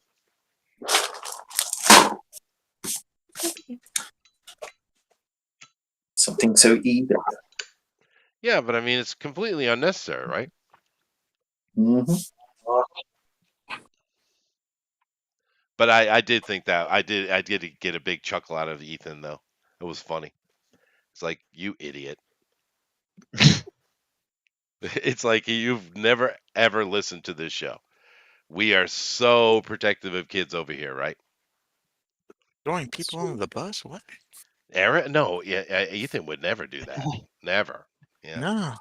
What an idiot. Just so stupid.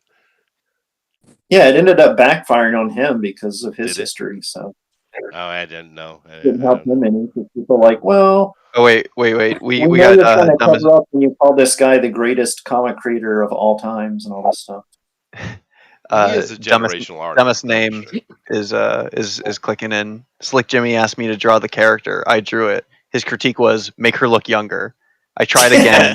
I tried again and made her look young-ish, and he said no, younger. I was like, what's going on here? That's true. Dumb's name's directly involved. That's true. That's true. So he has the inside skinny on it. But yeah, that whole thing was unfortunate. Yeah. Then he had his own drawing show for a while, Cheesecake or something like that. He was calling it. Mm-hmm. Which Yep. in and of itself is fine, right? But then again, when we're talking about children, though, it doesn't go into the same category as cheesecake, though, because cheesecake, the idea of that is large breasts and large buttock, right? A woman, a full formed woman. Like, say, a Hanna-Barbera woman. Yeah, yeah, yeah, yeah. Good segue. What about Betty Rubble? Betty, huh? Betty, We're going yeah. Betty, not Wilma, huh? All right. Betty Rebel is Like 100%. Always Betty over. So Wilma. you always guys Betty. are Ginger or Mary Jane, huh? Oh, I've always been a Mary Ann Mary over Ann, Ginger. that's right. Mary Jane would be the marrow, would Mhm. be the drug. That's true. What's her face? The actress always reminded me of like if she was like Wonder Woman's cuter little sister or something. I was always about it. Oh See, I yeah. was always kind of a Miss Hal kind of guy. Oh wow! Of course you were. Lovey. Oh, Lovey. Of course you can. Lover. Yeah. Hey, die sometime. That money has to go somewhere. So That's this is true. how. Is that why his name was? Is that why his name was Thurston Howell? That's right. He was Thurston. That's right. That's right. Wow. It is interesting though. We're talking about Hanna-Barbera and stuff, and the scope of their work is pretty impressive, right?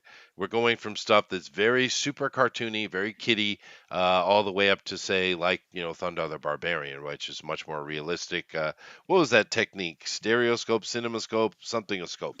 They rotoscoping. Yeah, they did have Rotoscope. some rotoscope for that. Yeah. Yeah. Well, so like and they Fire used and it Ice was over and completely. over and over and over again. They did. Yeah, they did. They have money, right? They got like one really good take of rotoscope, and they're just like, "Yes, that's it. That's the whole show." Well, Fire and Ice was like completely rotoscoped, right? Oh yeah, well that's Ralph Bakshi. Ralph Bakshi, all of his stuff is rotoscope. Like that's why the Heavy Metal was like that. That's why the Hobbit was like that. That's just Ralph. Yeah, it's great. Yeah, I don't mind rotoscope. I'm kind of Oh no, surprised. it's a technique. It's just it's just a technique. Well, you would think what they Disney would use it these days because I'm sure a computer can do that like automatically now. Well, that's the interesting thing about when when I was graduating from school, and everybody was basically being shipped off to Hollywood to be a pawn and a slave to go work in their stereoscopic 3D studios. Oh, you did? Because that. No, I did not. That I refused to. But that was the big thing: is everybody just went to go be like a stereoscopic 3D slave because that's what they were hiring for at the time. So the rotoscope that they were doing, everything they were doing was rotoscope animation, but it was frame by frame rotoscope on basically putting the roto around the characters to make them 3D because films were not filmed in 3D. They had to composite them into 3D. So that was the new generation of rotoscope, was the 3D stuff when I was out of school. Oh, I see. But I mean, you know what I mean. Instead of putting out a really bad B movie, you get your cast, you do your thing, and then have the computer AI just rotoscope it all. Oh yeah, I mean, you add a level of interest to your cheap ass film, right? Yeah, and well, the last really modern rotoscope that I remember that I can pull off the top of my head was, I think, a Scanner Darkly, and that was all done in Illustrator. Where it took them like 28 to 48 hours per frame of the movie, and every single frame of the movie was done in Illustrator. Wow! So that was technically a rotoscope animation. If you go look at some of those direct-to-video DC animated movies, they just copied fight after fight after fight. Yeah, because there's some fight sequences I watched in those, and I'm going, I've seen this before. Yeah. Save money where you can, man. X-Men '97 too. People are like, "Oh, the action is so good." It's like, yeah, because it's all rotoscope. Because it's actual people fighting. Right. Yeah, it looks great. It's a good idea. Raythul says something interesting that I did not know. I learned something today. He says, can't forget Hanna-Barbera's first live-action project, Kiss, meets the Phantom of the Opera, or Phantom of the Park. I didn't know that. That's right. Yeah. It's a horrible movie. It's really bad. Oh, yeah. So bad. Gene Simmons. Well, it was literally a Scooby-Doo episode, right? Yeah, it was, basically. Yeah. But you gotta watch the Rock and Roll Mystery then. Yeah, if you haven't seen the Rock and Roll Mystery, you gotta watch that. Oh, it's great. Yeah, they made up for it, right? Oh, did they? That was Rock and Roll Mystery. Is that Kiss again? Yep. Oh, yep. They did a Scooby-Doo movie with them. All Kirby inspired. It was awesome.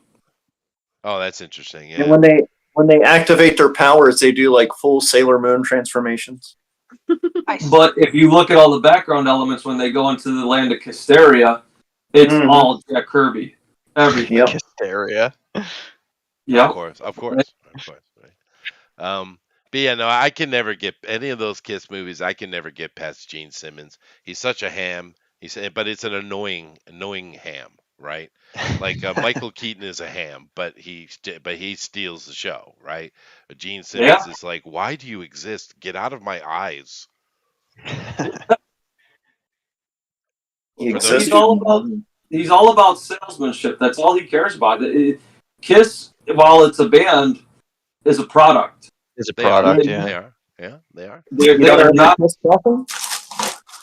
Kiss is more than a band. They are a product. They are. That is 100% true. Yeah.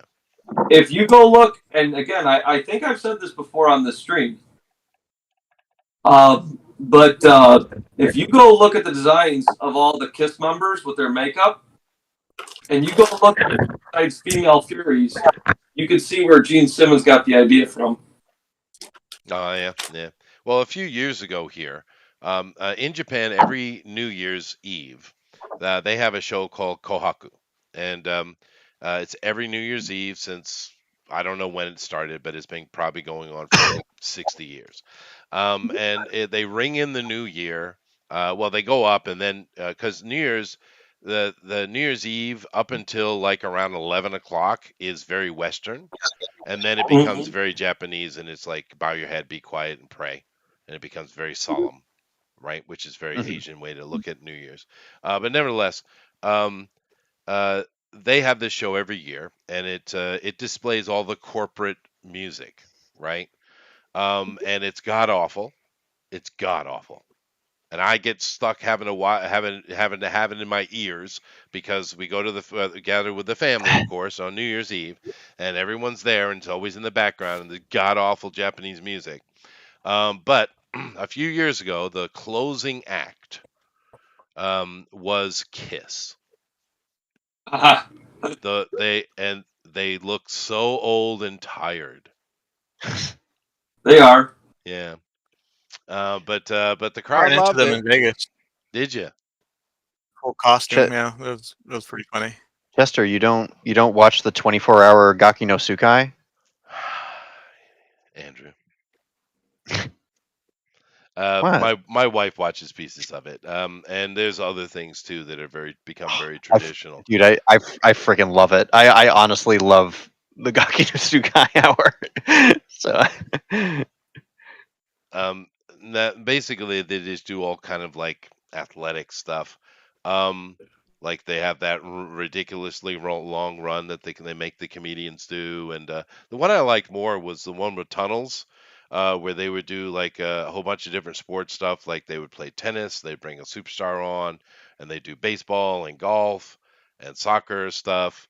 That was always more fun. But yeah, the Japanese have these weird traditions when it comes to New Year's, especially when the actual New Year's stuff is so solemn, right? It's so quiet, and it's quite beautiful, actually.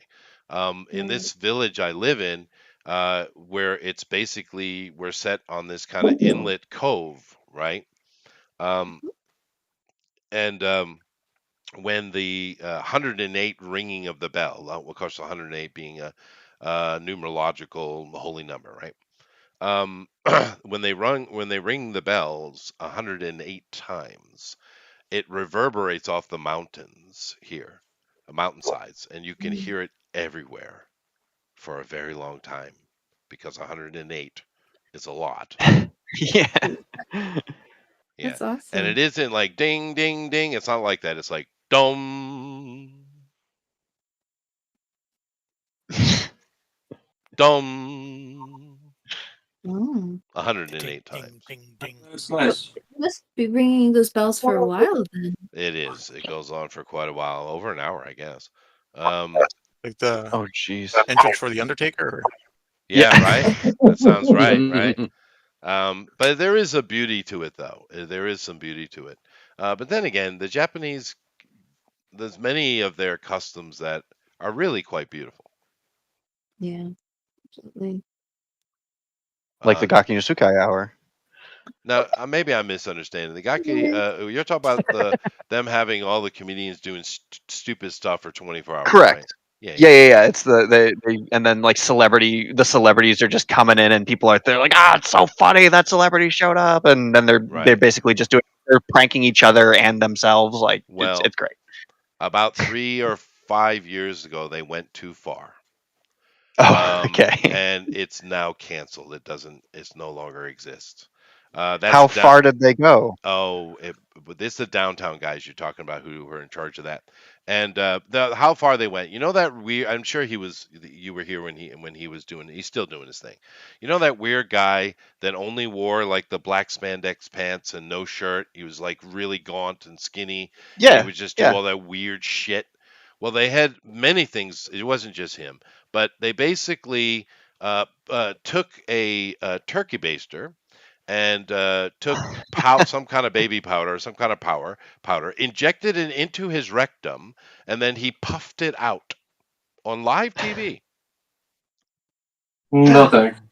Yeah, yeah, and they Okay, did that's other. very Japanese. Well, they were jumping the shark, is what they were doing, right? Right. And that show always got complaints from the old people, of course, Yep. because it's Yep. it's it's depraved. But that was the last straw on that. That was it. That was it. Yeah. So it's gone, right? Was that so? That was just them. That was just them quitting, but they just went out with a bang. No, no, no. They were canceled after that, right? Right, but do you think they were just like, we're too old and tired of this Maybe, shtick? We should just maybe, maybe, because they were doing other things where they had a bunch of girls on saw horses, and they would rumble the sawhorses, and of course the girls are sitting to where their vulva is in exactly the right position, right?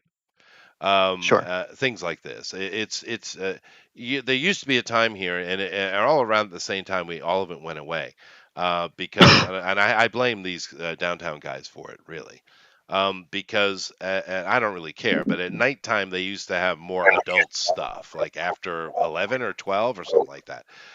They would have more adult stuff on Japanese TV, but they were going too far. And there was You another think show. Tim Walsh drank horse semen for free? Oh Jesus. Jackass is a good example of the kind of stuff they were doing, really, right? But another show that really, because it's all gone now, it's all gone, and not just Mhm. not just the downtown stuff. It's completely Japanese TV is completely different. They just banned it. But they had another show that really got the old people upset. Um, and they had this show where they had a bunch of girls, and they were wearing Got knit me. sweaters, right? Okay. Following. And Keep going. they Keep going. were they were doing something where I think the girls had to answer questions or something like that. And when they got it wrong, a comedian it's always these dumbass comedians would come up and turn the wheel, and it would unthread the sweater, right? And of course, they intentionally hired the Oh, so it's stupidest like the girls you could episode of ever Luther. find, who got every answer wrong. And of course, the boobage was out fairly quickly. And then Takashi, he did another thing. And if you know who that is, absolute Uh, moron. yep. Wait, Takashi. There's so many Japanese The people named famous Takashi. one. You know who it is. Beat Takeshi. Yeah, and he he's the guy that does Oyabuns really well. Mhm. But he hold on a second.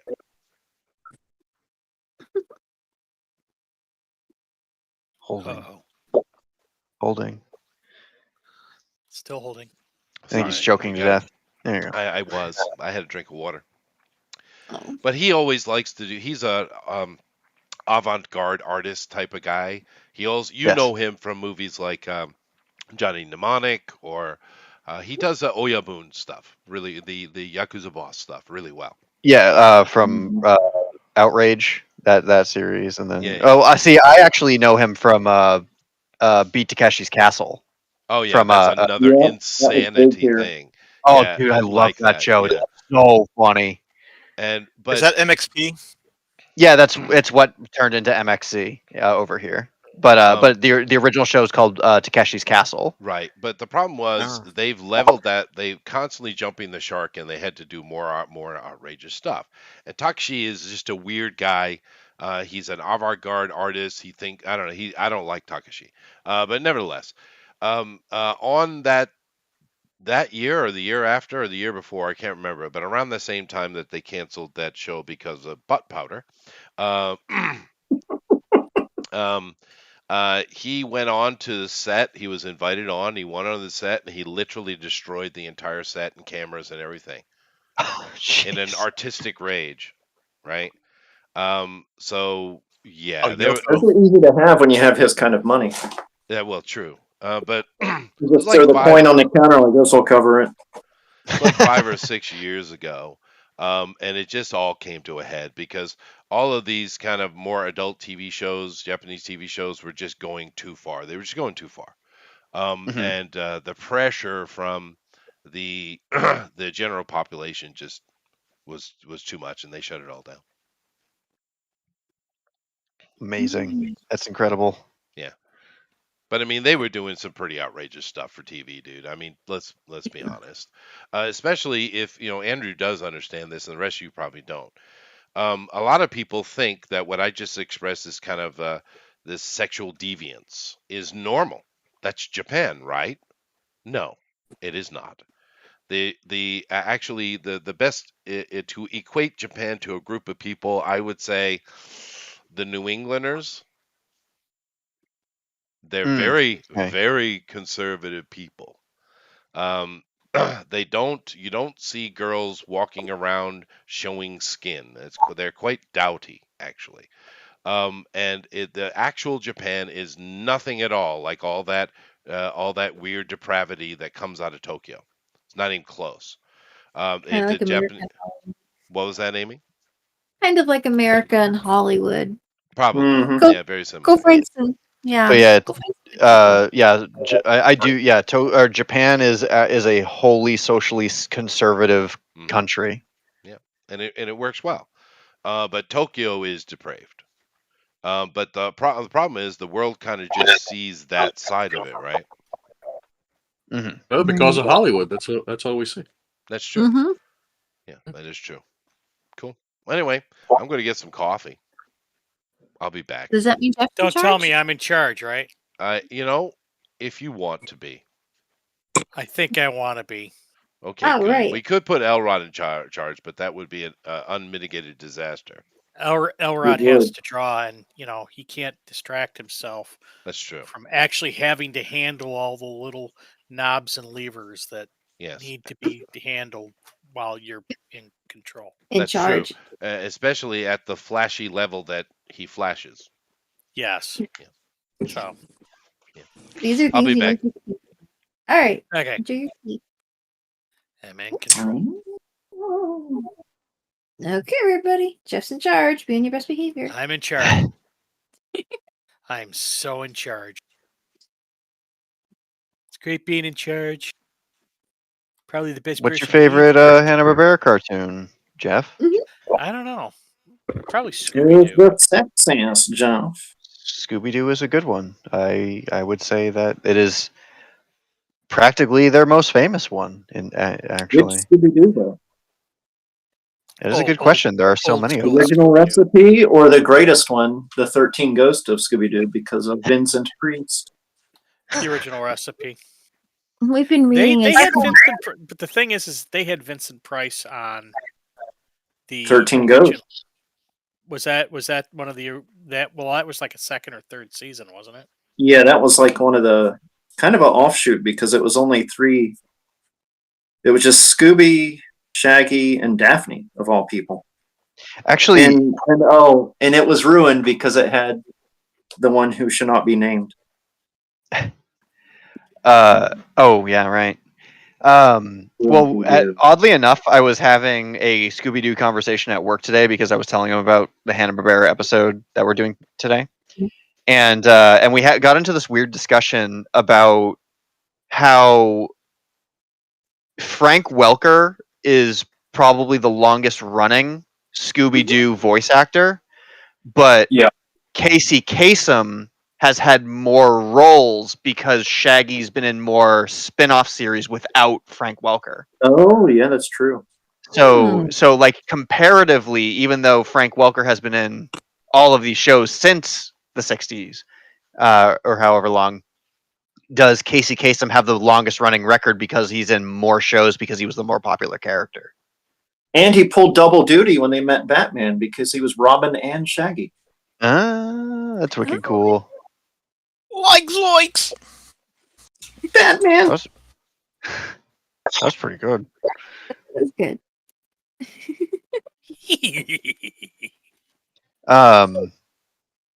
And of course, my favorite Shaggy lore is definitely that Matthew Lillard did so well as Shaggy in the movie that when Casey Kasem passed away, he is now the permanent voice of Shaggy for everything else, like all animated series, all everything. So like Matthew Lillard's Shaggy just left this hard pressed impression on everybody that was just like, oh my gosh, he did it. That's it. We have real life Shaggy. Yeah. Well, he was so I like true those to the movies, but I thought character. he did a great job. Oh, it was awesome. He did a great job. He was so true to the character that you couldn't help but fall in love with it. Well, because he looked like he was having a good time too. It wasn't like Yeah, he was having fun. Yep, you could tell. that is true. I mean, those real life the first real life remake, it was, they at least tried to keep it as close as they could. I thought. Yeah, well, I mean, and the hilarity of getting Freddie Prinze Jr. to play Freddie. Yeah, I didn't get that one. Yeah, it's genius, man. I loved it. No, to me, every time they ever did live action, they got Fred wrong. I never understood Freddie Prinze's Fred. Who do you think would be it should have been? So I guess my question is this, because obviously I'm the oddball out here, but Fred was just genuinely naive, I think, from watching the cartoons. Oh yeah. And then they made him a pompous prick with the live action. At least that's the way he came off to me. Maybe I'm wrong. Am I wrong in that? I don't know. No, you're not wrong. Well, they went with the rich white kid angle, right? Like the privileged white kid. Yeah, but he did have an ascot. Yeah, he was He did like have the an villain ascot. in every Revenge of the Nerds movie. He did take Daphne upstairs a lot. She ended up with Shaggy, so. That was always one of the funniest gags that they even played on, or like with the Johnny Bravo crossover. And when Daphne's just like, me and Velma will go this way, and Freddy's like, Daphne, and he's like, I mean, Shaggy and Velma will.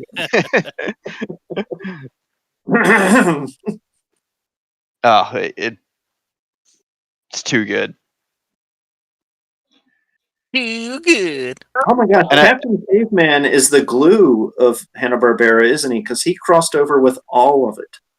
Did he? Yeah, pretty much. He was even on Johnny Bravo. What a funny character. God, what was the one with that buggy? Speed buggy, wasn't it? Yeah, he was on there too. That was a Hanna-Barbera, I believe. Yeah, that was just Wonder Bug was the Croft one. Did Captain Caveman ever meet Cousin It? Oh, he may have, because there was a Addams Family cartoon. I don't know if it was Hanna-Barbera or not. I remember there was like a Hanna-Barbera Addams Family, right? Like a little Oh, Captain Caveman did meet the Thing from Fantastic Four. So he's Marvel canon. That should be like another cover, like Wolverine and Hulk. It's Captain Caveman and the Thing. Does that make Captain Caveman because it was Fantastic Four member? It was the Thing Captain Caveman Hour. It didn't. Funny. If I remember correctly, Captain Caveman, I think, also showed up on Scooby Doo too. Yes, Scooby Doo, Johnny Bravo, the Thing, of course, because he had a show together. The Flintstones, probably the Jetsons, right? Because I don't remember. I know he's on the Flintstones. Then he had his own show. Yeah, he crossed over with everything. That's amazing. Josie and the Pussycats, I think he was on there too.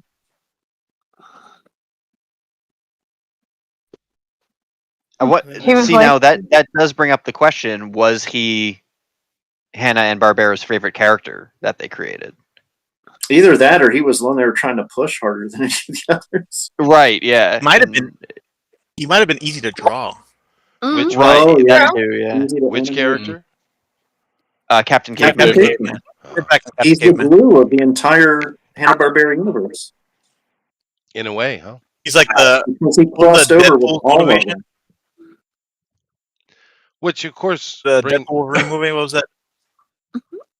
Was he in it?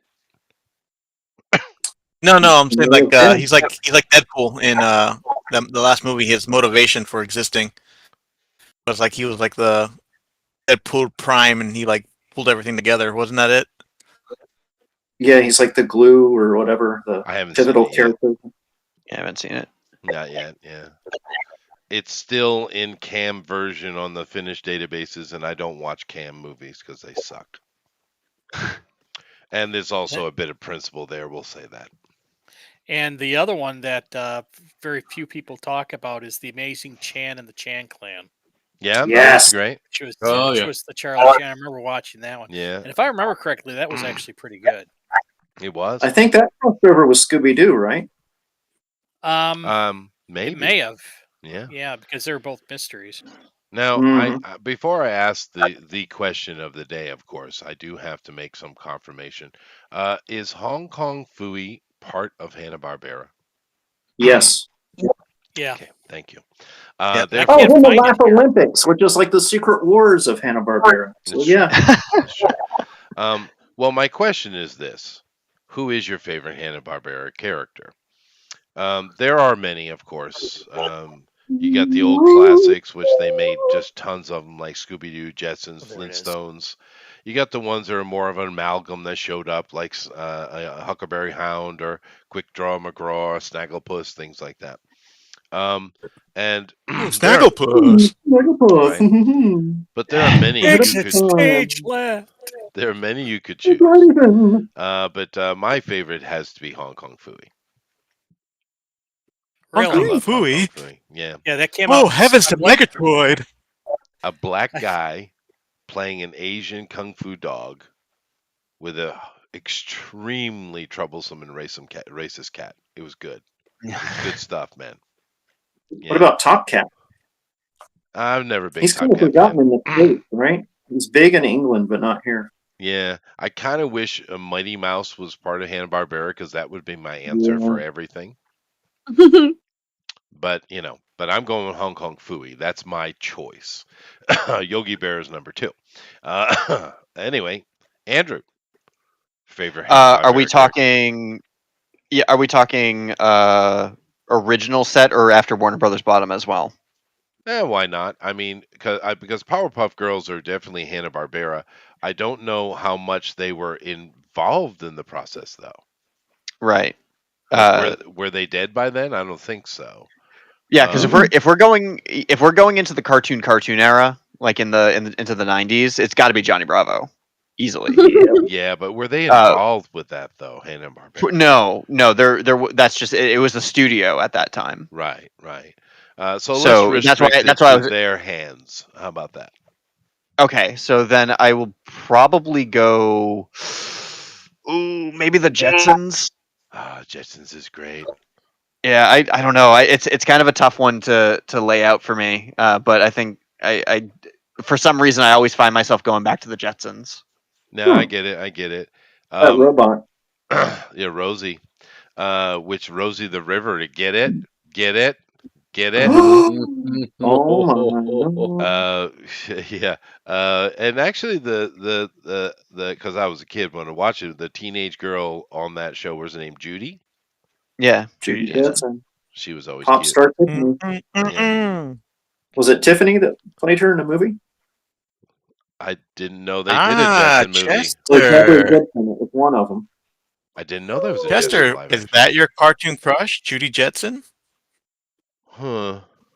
Did we do it? Did we find the full circle? Yes, Judy Jetson. I did like Judy. I did like Judy. Or was it Rosie? That's why Chester does No. music. So Rosie. Of course, I was like literally elementary school at that time. So yeah, so perfect. What do I know of crushes? But fair enough. Yeah, I did like Judy. That's true. Yep, and like mystery solved, dude.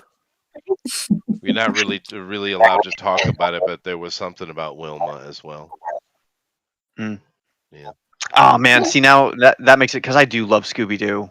I just how can you not love Scooby Doo, right? Scooby's awesome. I mean, It's it always makes been it in so my hard. top five. Hanna-Barbera character Don Knotts then. Yeah. Those actors Or were Dick old Van Dyke during that even. movie. Yeah, I didn't even know there was a Jetsons movie, dude. Didn't even know that. Hip hop. Yeah. Anyway, Andrew, we going with Scooby? Yeah, I'll go Scooby. It So- has to be Scooby from the original Hanna-Barbera run. Absolutely. Yeah. Okay, we got Hong Kong Phooey. We got Scooby Doo. Great choice. Amy.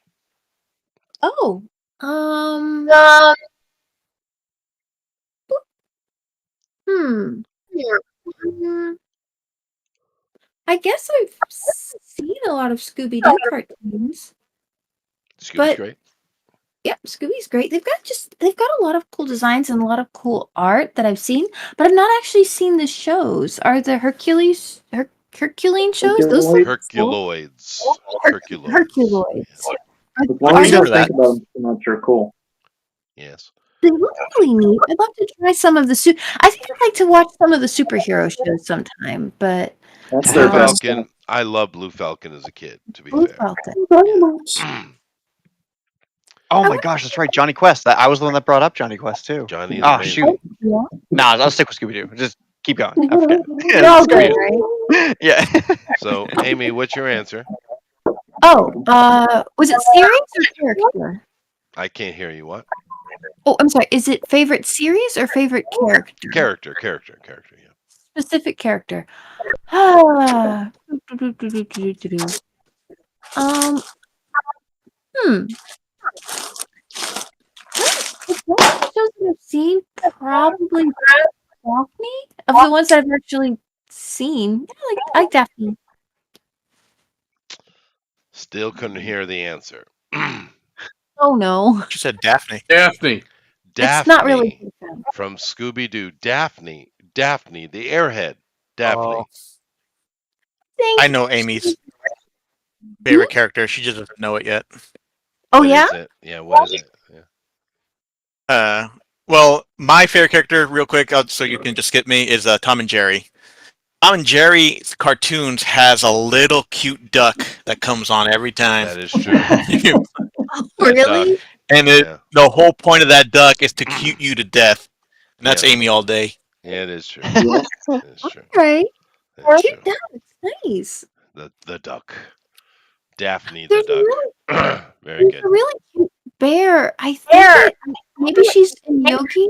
I don't Oh, know. you talk about the love interest? Yeah. I don't know. She's got a great design though. She's got the little parasol and everything. She's Yeah, yeah. adorable. Yeah, But I haven't really seen her, so I don't know what she's like in the story. Yeah, but she has way too much power. she does. Okay. She's totally OP. So. Yeah, that's right. Yeah. Okay, so we got a Daphne. Eric, who is your favorite Hanna-Barbera character? You know, well, Johnny Quest is my favorite series, but I don't know if Johnny's my favorite character from that. I have to be Race Bannon. Roger Race Bannon. Yeah, right. Because he's freaking cool, man. He's the Chad. Yeah. He is. I'll throw a barrel at him. It's true. Johnny Quest, baby. Oh, I have to say, I do love your Ricochet Rabbit here, though. This is nice. Oh, thank you, sir. Yeah, it's very cool. And just keep in mind, this is a character who smoked.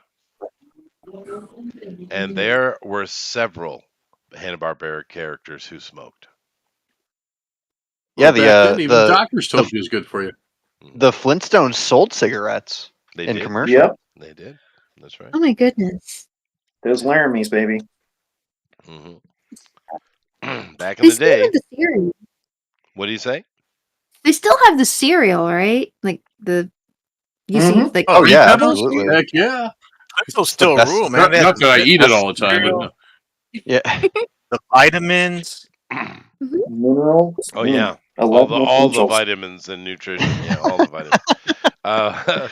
Actually, we don't have those things here. But when I was a kid, there were two cereals I liked. One was Life, just plain Life. Okay. Cinnamon Life. No, well, Cinema Life is okay, but I prefer just the normal Life because Mikey told me so. Because he'll Oh, all right. He'll eat Good to anything. know. he'll eat anything. But the other one actually was Apple Jacks. Oh, Yeah. Applejacks are good. Yeah, I like me some. Yeah, Okay. They don't taste overrated. like apple. That's No, one they no one don't. remembers because it didn't have a mascot. Maybe. Yeah, I liked Apple Jacks though. And oh, I just had an epiphany. Those are Oh. good. You should have them occasionally. This weekend I Epiphanies? went to Hiroshima and I went to a fancy Chinese restaurant.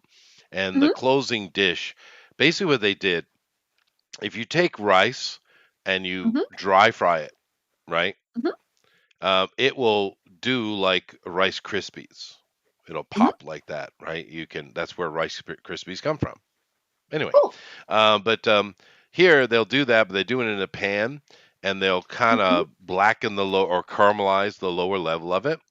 Mhm. Then they take and they put it in a hot pot, and they'll take like a gravy stew or like a thick, soup, Mhm. and they pour it on top of it and give it to you, and Oh, very quickly. okay. And I had one of those this past weekend. They are amazing. Really? Rice Oh yeah, Krispies with gravy on it? yeah. I know it doesn't sound right, but it is. It is right. It is very right. Okay. Yeah. Okay. Is it anything besides gravy, or is it just like a bowl of Rice Well, Krispies but gravy instead of this milk? was seafood stuff, so it had shrimp and scallops and squid and all kind of stuff in it. So seafood and gravy and a can of tuna. Gotcha.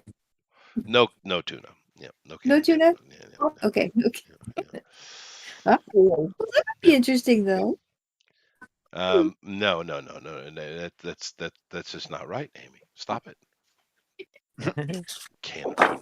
Anyway, Eric, what was your final choice? Race Bannon. Race Bannon. That's right. Let's He is a see here. badass. He What was about badass. Haji's uncle? He was cool. Yeah, you're not allowed to have or say Haji anymore. Why not? Haji was awesome. No, you can talk about his uncle Charlie or whatever his name was, the one that sold him to the Quest family.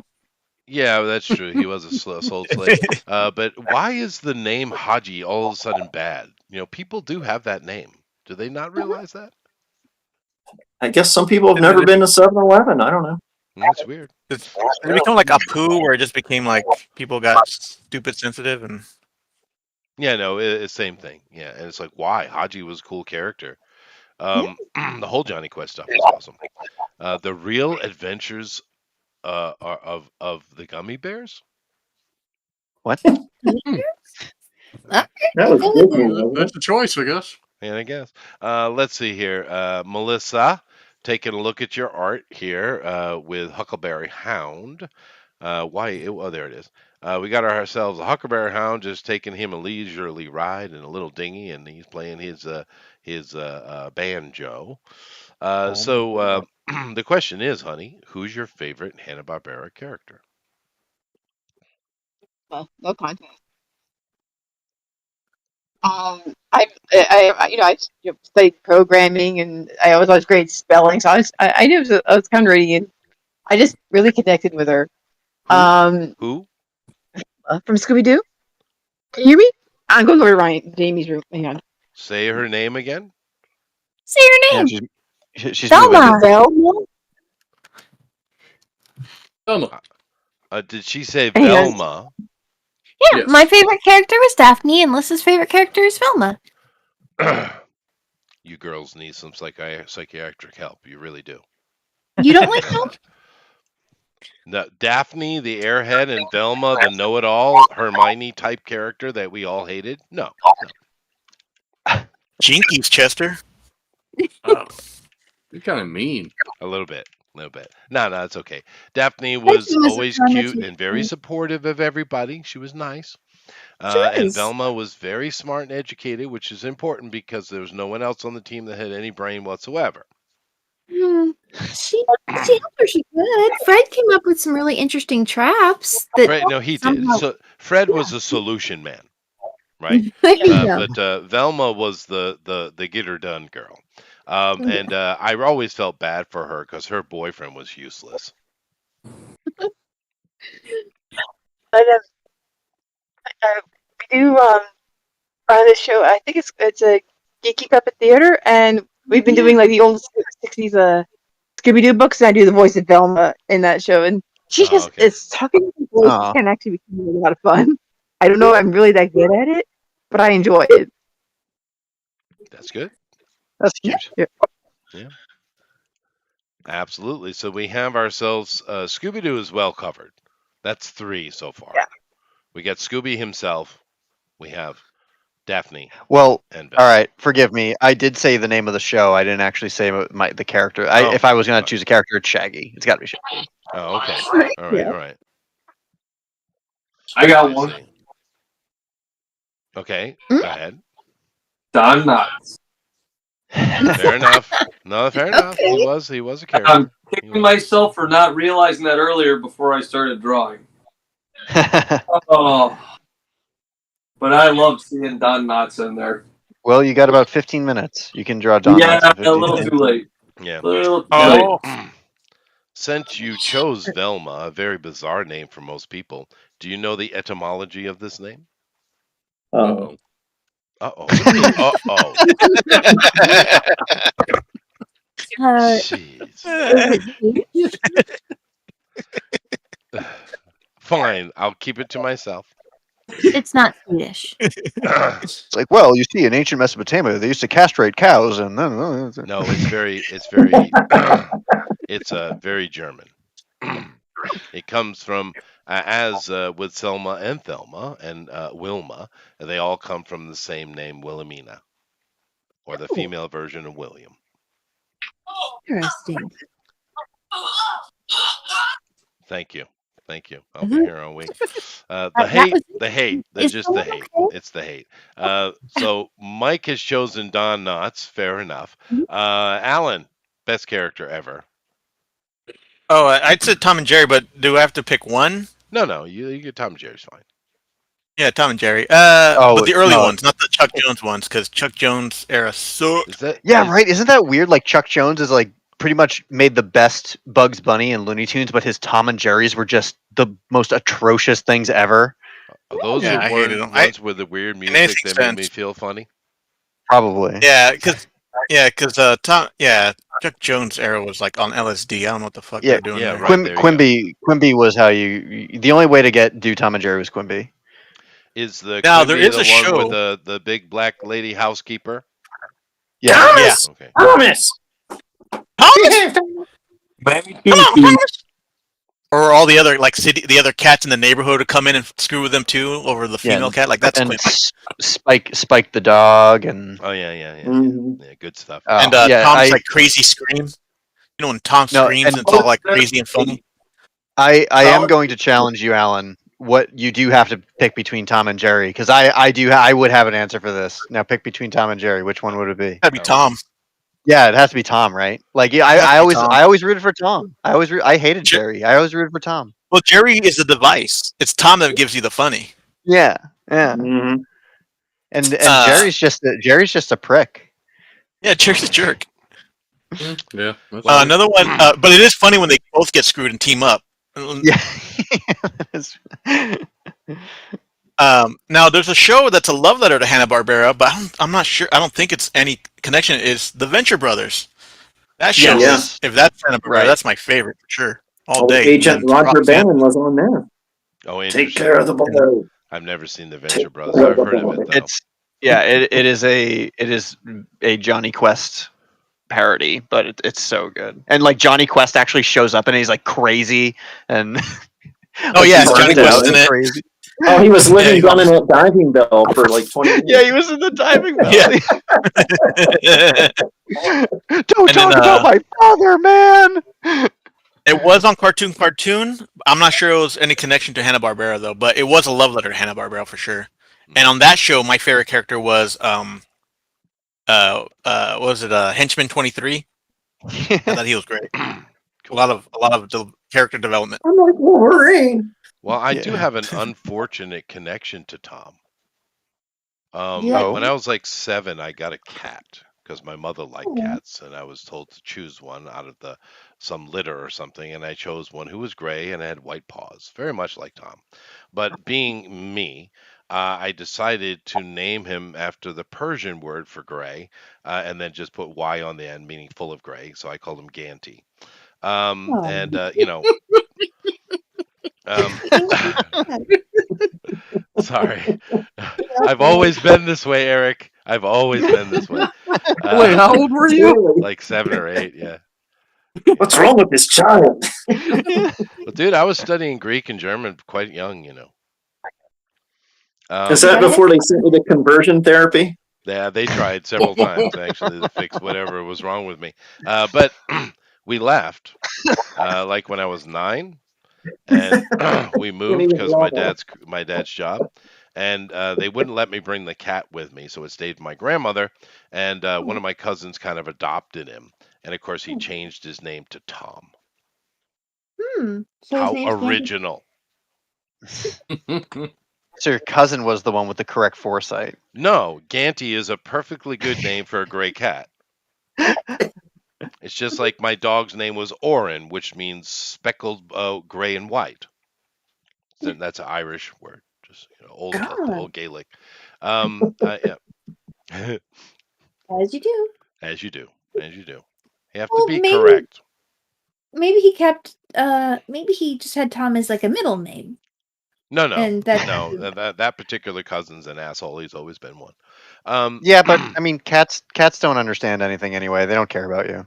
They're fine. They're just little sociopaths. They're just little sociopaths that live with you.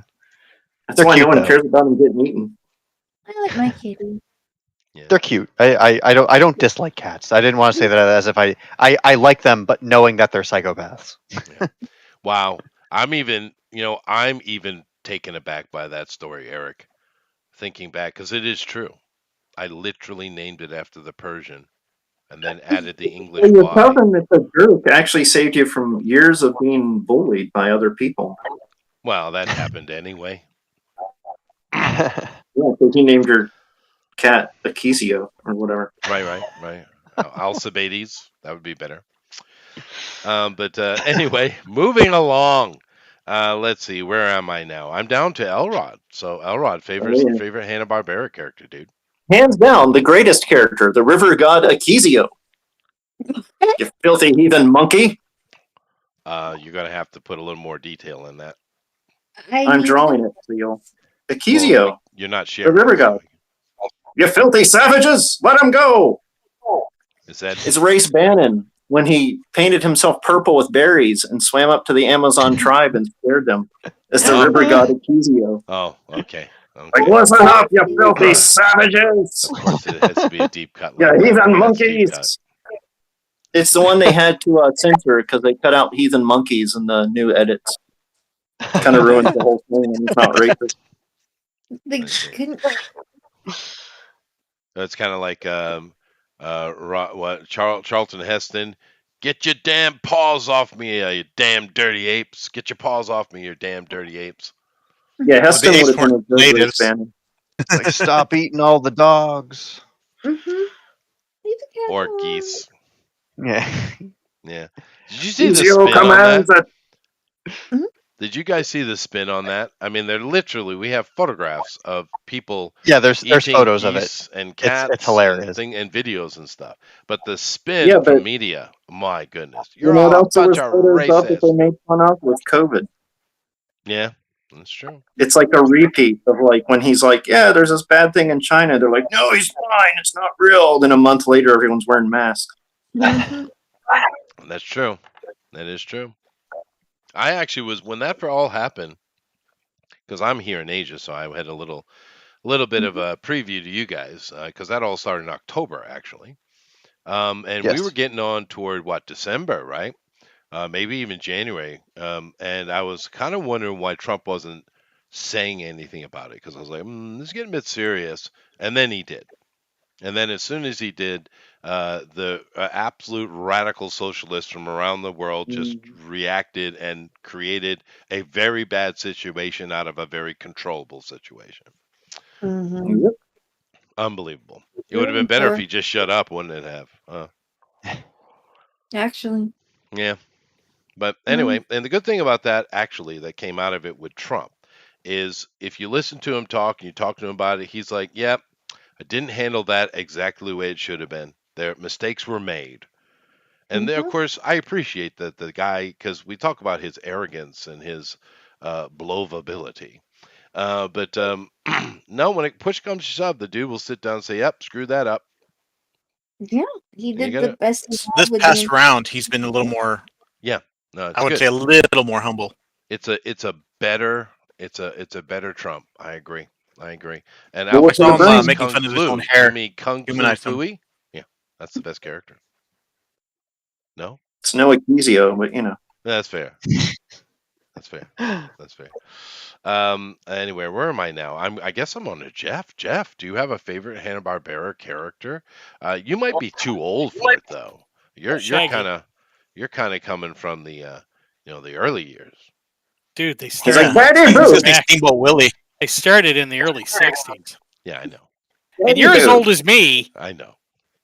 Old Bosco, the Just- doggy. Although I Just was say sitting Felix there the looking cat. up all the. I was sitting there looking up all the Hanna-Barbera characters, Uh, for the straw poll and the the number of like the Harlem Globetrotters were a Hanna-Barbera cartoon. they were. It was Yep. great. Yeah, and twice Also they teamed up did with Captain Caveman. did two of them. Super Friends were Hanna-Barbera cartoons. Oh my God. Oh, That's yeah. right. Yeah. I thought that Super was Ruby Friends. Spears. But, yeah. Let's see, the Dun, Funky dun, dun, Phantom. dun, dun, dun. No, that's a different show. I remember the Funky Phantom. Mm-hmm. I do too. Yeah. Josie and the Pussycat, Sure. Sure. Pebbles and That Bam was- Bam Show. Yeah, but Josie was an Archie spinoff, right? It was an Archie Mhm. spinoff, but they brought that in. They had the New Adventures of Huckleberry Finn and the Adventures of Gulliver, Yeah. Sabrina. Sabrina, Yeah, sure. Sea Lab 2020. Oh God, see Lab 20. Yeah, dude. Yeah. Everybody's laughing because of 2020. It's a Yeah, good yeah. show. Now, C Lab was great. You remember it didn't have nothing hard about Hanna-Barbera. You also had Stingray around the same time, right? Stingray. Well, it was like a Thunderbird type thing, right? Stingray. It was just before that. Yeah, it was their first big hit. Yeah, Stingray was cool. Supercar. Stingray. Yep. Wheelie and the Chopper Stingray was Bunch. the one with the James Garnier. Yeah, I remember Wheelie, dude. Yeah, Wheelie was cool. He was obviously a ripoff of Disney's Herbie, though. Yeah. Jabberjaw. Mm-hmm. Virgil. Squiddly Diddly. They had an all new Popeye. Godzilla Power Hour. Oh, never yeah. saw that. Popeye was no good. Was that Hanna-Barbera? That was Mhm. Hanna-Barbera. Really? I never saw that. That was not in my region. You missed nothing. No. You Yeah. missed Hanna-Barbera Popeye took all the violence out. Not worth it. Oh, Hanna-Barbera. Yeah. Popeye. Who did the Dismal. Centurions? Oh yeah. Ruby Did they- Spears. was- And who did the Star Trek Filmation. Filmation? Okay. What Mhm. about like- Mask? That was Sumbo, was I Deke. think. Yeah, Deke I'd say Sumbo. Those Deke. Sumbo. That was Deke, and that and Hanna-Barbera wasn't the one releasing Transformers. No. No. That was Sumbo. That was the 80s cartoons I'm telling you that killed. That's what killed Hanna-Barbera, because Hanna-Barbera wasn't selling toys, and all these 80s cartoons came in to sell toys, and so they just couldn't compete. And that whole decade was them losing money.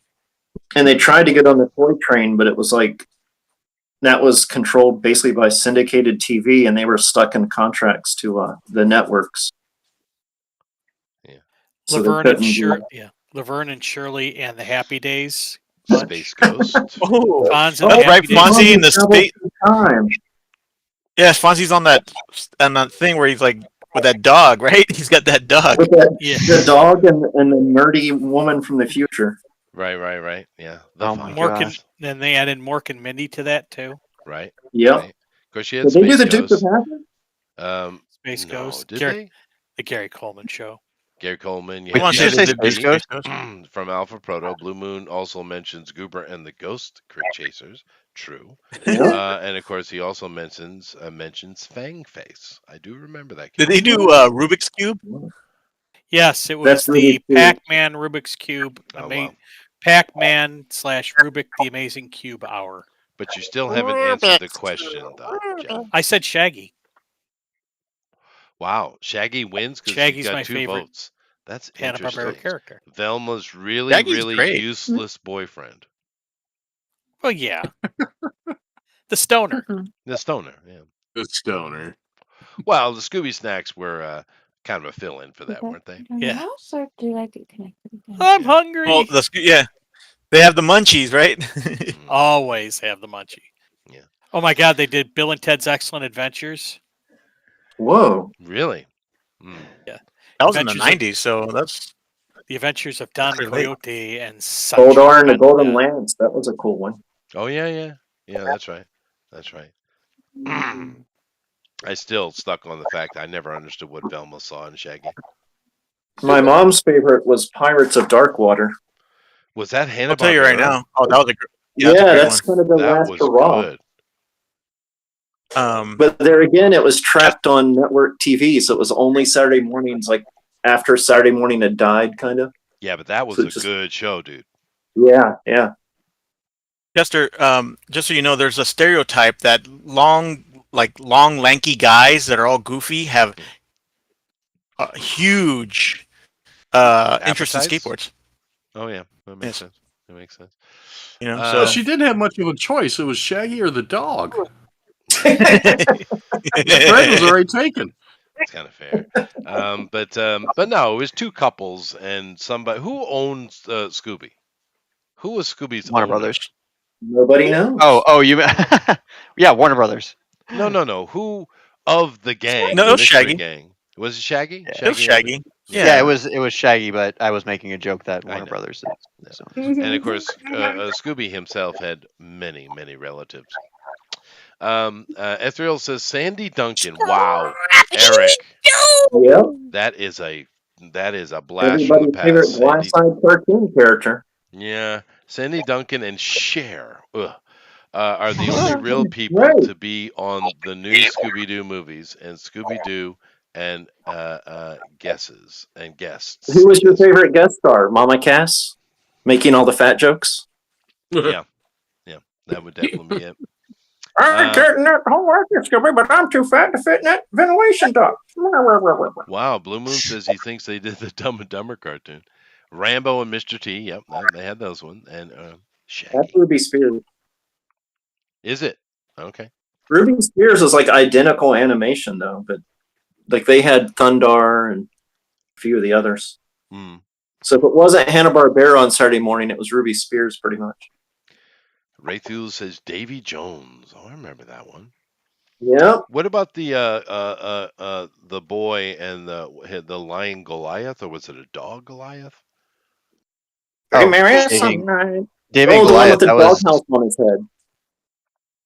Yeah, there was one cut with one with something in Goliath. Yeah, Davy on, and Goliath. He's right. Samson and Goliath. Was Yep. it Samson? Yeah. Mhm. But I'm talking about the boy. Tonight, I was way off. But whatever, I remember that one. But there's So you're just talking about that one's a claymation show, right? early Yeah, Davy and and Goliath one is. 60s cartoon. The show follows the adventures of a teenager named Samson and his dog Goliath as they ride around the country on a motorbike.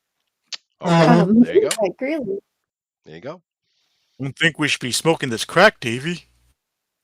There was another show that was it was basically King Arthur in space. I don't know if that was Cool. I don't know if that was Hanna-Barbera though. Yeah, I don't think that was it. Shows Yeah, are that they're weird of a American concept, usually Japanese. Yeah, no, it was definitely Western. It wasn't Japanese at all. Oh, here's one that's kind of obscure. Dastardly and Muttley in their flying machines. Yeah, that is, yeah. How about the football team that went back to King Arthur's court? Oh my god. That was King Arthur and his That's, Knights of Justice. Yeah, that's not Hanna-Barbera, but I'd watch It's the not. shit out of that. Okay.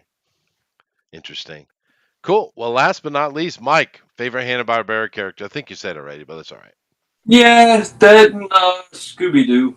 I mean, it's hard to top. Really, he is their best creation. Yeah, no, Space Ghost. No love from Scooby-Doo's got anybody. legs, man. What did you guys think about the live action remake they did about 20 years ago or whatever it was? Scooby Doo.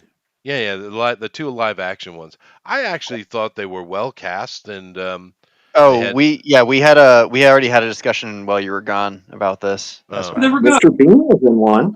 It was. I was talking about how amazing it was that Matthew Lillard killed the part of Shaggy so well that he became Shaggy forever in all of the animated stuff after Casey Kasem passed away. Oh yeah. Well, I mean, he did a good job with it. I mean, those movies get some hate, but I don't know why. I thought they were fun. Yeah.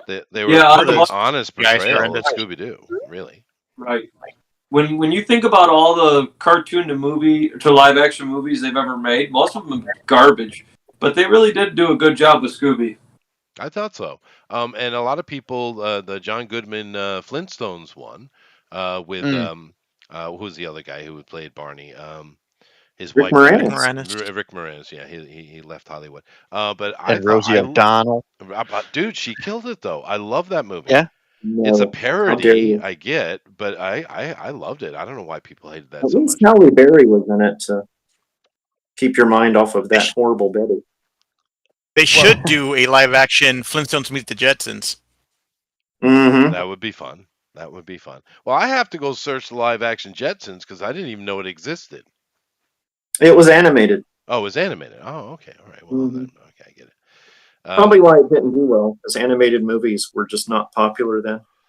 Well, it's easy to do because you have the great Kazoo, and he can cross them over quite easily. But nevertheless, anyway. It was in Viva Rock Vegas, right? Viva Las Vegas. Forget Rock Vegas. Forget they did Partridge Family 2200 AD. Wow. Wow. Holy shit. Get on your battle bus. Let's go. That sounds like you're making a parody of a Hanna-Barbera property. It sounds like it. Now, from the Partridge Family, you had the young man who was the name Davy or what is it with you and guys named Davy? I don't know, but David because that Cassidy. kid, whatever that kid's name was, Danny, or no, not Danny. I'm talking about the one who was an actual mega bubblegum star. He was David Cassidy. Cassidy, Sean's brother. Yeah, David Cassidy. He was the last bubblegum rock guy. I say it's his fault. He killed it. Although Leif Erikson was part of that as well. Not Leif Erikson. Leif. Damn it! What was his name? Leif We're Erikson. not sailing the world. Leif He was Garrett. entertaining Leif Garrett, teenage girls. yeah. His music. Now that bubblegum thing was going hard, dude. If you guys remember, bubblegum pop, bubblegum rock. Yep. Mm-hmm. Oh yeah. Don't know the genre. Oh sugar. Oh honey, Oh honey, honey. Yeah. Anyway, monkeys, of course, fall into that. And everyone got upset, like, they're not a real band. Dude, it's a TV show. What the hell's wrong with you? I mean, well, I was a believer. Well, people, that's a good song, though. But those people were so upset when they found out that they weren't a real band. It was like, what are you talking about? Well, I mean, to be fair, two of them were real musicians, and then the other two were actors, and they hated each other. That's true. But boy, they had some hits, though. Those writers behind the scenes and all the musicians and all that. But yeah, that was a funny thing. Anyway, we got to kazoo this, Jeff. The Great Kazoo? The Great Kazoo it. Okay, thank you. That was actually not Hanna-Barbera. No, I didn't recognize it. Yeah. Don't forget Andy Gibb. He was a big bubblegum pop guy. He's also an absolute moron, Ray Thulu, because he was prettier than his other brothers. He's like, I'm going to go on my own. I'm going to be a big star. And then he wasn't. And the Bee Gees went on to become a legend. And then he died. Yeah. He did. The only one that's left is the end. Well, We only have, what is his name? Barry? I think Barry No, did. it's Robin Yeah. died, the ugly one, like the Yeah. Golem, right? Yeah. Actually, And I then think Barry I died actually think recently. no, but I think Barry's still alive, but the No, other one. Barry's the living one, right? He's the I think he's last, the one alive. Yeah. the But last beat. the last Gib. But the His last thing, words are, well, the thing with it is, you might not appreciate the BGs. It might not be your thing. I get it, But dude, those guys were really, really good at what they did. Which is Really be the good. bee. Now, I mean, my musically, they goodness, they were had their own TV impressive. shows like I killed can't them. I can't remember the song, but this is in the early ages before music videos were really a thing. But they put out several. They were crossover into the MTV generation, right? But they had an early video, which is a music video basically, and they're sitting with the band, and they do the whole song, and the thing, and it's amazing music. But the thing that's important about that is you go find it on YouTube. That's one shot, one Oh, shot, Oh. not a note off. No, everything is absolutely perfect. And the funny thing, that was their goal, but they only had to do one take. so the music that was recorded is the Is same thing that they were actually live, playing. one take, one shot. Yep. Wow. Yes. Wow. Yes. Wow. Yeah. they're still being used. They're in. Their music was used in the Beetlejuice. Oh, was it? Yeah. No, I mean, their music is iconic, but for me, musically, they're just really impressive. They really, really are. It's like another singer who I don't care for that genre at all, but you cannot get away from the perfection of that woman's voice, Karen Carpenter. Mm-hmm. My God, it's like a damn machine. But good, right? Oh, yeah, it's Yeah. Oh, insane. amazing. It's if Yeah. you take her voice and put it on a computer, it's perfect, perfect. Wow. Yeah, she's But so unique. it's cool. It is cool. There's And these days, they can't, none of them can sing. They got to auto tune it all. Even when they auto tuning, they sound bad or they're whispering. I still don't get the Billie Eilish thing. Someone explain this to me. She literally, I don't know. This is what she does, and she made money. is she like shy? I don't know, but she can't sing. She doesn't even sing. She whisper talks. I mean, at least Whisper. Snoop Dogg gives me some talks with some melody. He does his LD. thing. Well, the gin and juice and all that. In and juice.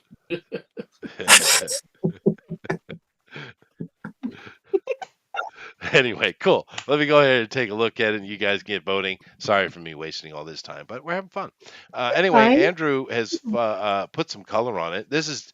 I recognize this immediately from SWAT Cats, Mhm. which was a show I probably only saw 3 or 4 episodes of.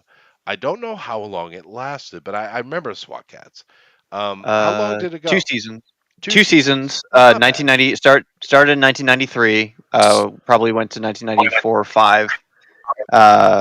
And I am one of the few people that has it on DVD, like the whole set. And I 23 just episodes. Oh, Now, yeah, it's awesome. yeah, but this is back when they were probably making 24 episodes, right? A season. in a season? No. It was two 13 season or Oh, really? well 12 I guess. Yeah, so two So one of the 12 shorter episode ones. seasons. So Yeah. 24. It was expensive. I don't Yeah, know. because this was Yeah. this was coming out when everybody was trying to make their own Batman, basically. Right. There was a lot of team stuff coming, all kind of crazy stuff. But I remember SWAT Cats. You had Biker Mice from Mars, and of course, a Street lot of them Fighter. were trying to also pop off on that Ninja Turtle thingy. Yeah, that's right. Yeah. So I remember with SWAT Cats. Mesa. And she's like some kind of government contact for them or something. yeah, right? so she's the deputy mayor. The mayor is a bumbling idiot, and she's the one who actually makes all the decisions. And then she's Wow. the only one. She's the only one that actually has contact with the SWAT cats. Oh, So interesting. So Hanna-Barbera has a theme because in Powerpuff Girls, it's identically the same. Oh yeah. The mayor's The an mayor. absolute idiot, and Miss Keene runs everything. Oh, it's like the Green Hornet, where only the secretary knows who the Green Hornet is. Well, Interesting. Kato might know. No, he doesn't. That's the odd thing. Like he can build a supercar, but he has no idea that Britt Reed is a Green Hornet. Oh, Well, really? and that's what's interesting too He's got is Callie Briggs doesn't know who the SWAT cats are. She just knows the SWAT cats and has the phone, like the emergency phone that goes to them, and their identities are completely concealed. Right. Oh, Yeah. What were And they, it's great. janitors? Is that what it was? Or Yeah, they're, junkyard? junkyard and car repairmen. Right. So no, they that's basically right. could That's right. take all the junkyard parts, and that's how they build the jet. And But you know what sucked about SWAT cats? They had Was it toys and they never made the jet. so What? okay. Oh. So I was just at a RetroCon, a retro gaming convention, and I was, as I normally do, I'm digging through like the old discarded toys, and I find a Lion-O, and I'm like, oh, how much is this Lion-O? He's like, oh, $20, and I was like, I'll think about it. And as I put the Lion-O down on this glass table, I see what's underneath the glass, and this dude has boxed up all 4 action figures of T-Bone, Razor, Dr. Slive, and Dark Cat. And I'm looking at him through the glass, and I just look back up at him. I just said, how much are those? And he goes, well, I have to sell them as the whole set because otherwise you break the set. And so he's like, $1,400. And I was like, yeah, I figured as much. And I was like, can I at least take a picture of them? Because I will never see this again. Yeah. And so what's that? Let me go buy a scratcher ticket and I might be back. Right. Right. So so it was one of those things where I was glad I got to see it because I know I'll never see it again. But if I had $1,400, I promise you I'd be walking out with a full set of SWAT Cats toys. It's still to this day one of my absolute favorites. That's cool. I love SWAT Cats to death. Alpha Did you Proto buy has the Lion-O? No, I did not buy the Lion-O. It was Alpha Proto has corrected me. Miss Keene, of course, Okay. was the teacher. Cerebellum. Yeah. Was the And he lady also who- corrected me, Dr. Viper, not Dr. Slive. And Slive is of course from Thundercats. Oh, there you go. Well, I remember it. Like I said, Thundercats, of course, I watched a lot more of, but they ain't no Galaxy Rangers or Silverhawks. I mean, Oh, Galaxy Rangers was amazing. it was, dude. That Battle was of an the amazing Planets. show. Gatchaman, yeah, that was good too. Yeah. That's how I found the Good, the Bad, and the Ugly. Oh, really? Because I was watching Galaxy Rangers. My uncle was like, "This is just Clint Eastwood as a cartoon." Yeah, and he's wrong. He's not wrong. He's not wrong. Yeah, because Goose was totally just Clint Eastwood, right? Yeah, Same no, hair and absolutely, everything. yeah, absolutely, yeah. Galaxy Rangers was one of the best shows ever made, and we needed about 20 more seasons of it. Yeah. Anyway, if you guys like what Andrew's done, please vote for the straw poll because it looks great. It looks great. Woo-hoo, And like I thank you. said, I instantly recognized it as SWAT Cats when I saw it. So good job, dude. Good job. Thank you. Very, very nice. Let's move along here. We have Amy. Now, Amy has gone for more of a modern Hanna-Barbera, probably what she grew up with, similar to my kids watched all these things, and I watched them with them. And they were great. Powerpuff Girls, great show. Dexter's Laboratory, freaking genius. Genius. Oh, it's brilliant. Oh my is. gosh, it's so funny, dude. It is. And of course, Samurai Jack is iconic and eternal. So Yeah, it was.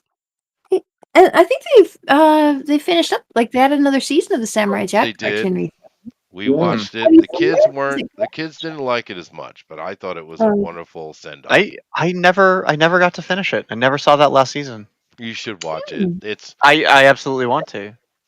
It's far more brutal than Samurai Jack usually was. Yeah, it got that hot TV 14 rating. Yeah, it is brutal, but I thought it was a great send off, and it also kind of gave us a better look at Aku. Now, Aku in Japanese means evil, right? Just plain and simple, evil, right? But in the final season, he just took the gloves off, and he was like, "All right, we're gonna do the Samurai Jack I always wanted to do, and it was great. Doesn't have to cut robots apart anymore. No, it was brutal, dude. It was as it should have been from the get go. But if it Yeah. was, it wouldn't have had all the childhood following that it got, right? It was a good cartoon. Even the original cartoon, Yeah, but this is a whole nother level. He took it to another level. But I also think he's the same guy that did Prime. I think it was called Primal. Primal, Yeah. correct. And Ooh, I finally saw the end of that. that is brutal. And I think he was in that mode when he did it. Yeah, I love it though.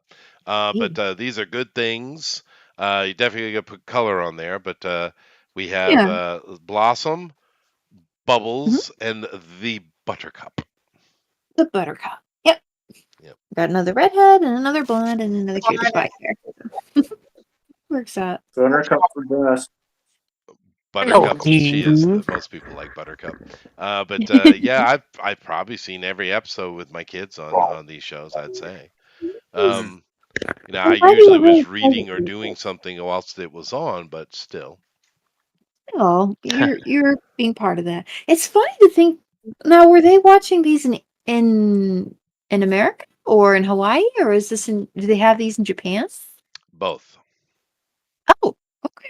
Yes, I am computer savvy, therefore I have had knowledge from long ago of how to interact and we call them VPNs today, but there used to be something else in the past.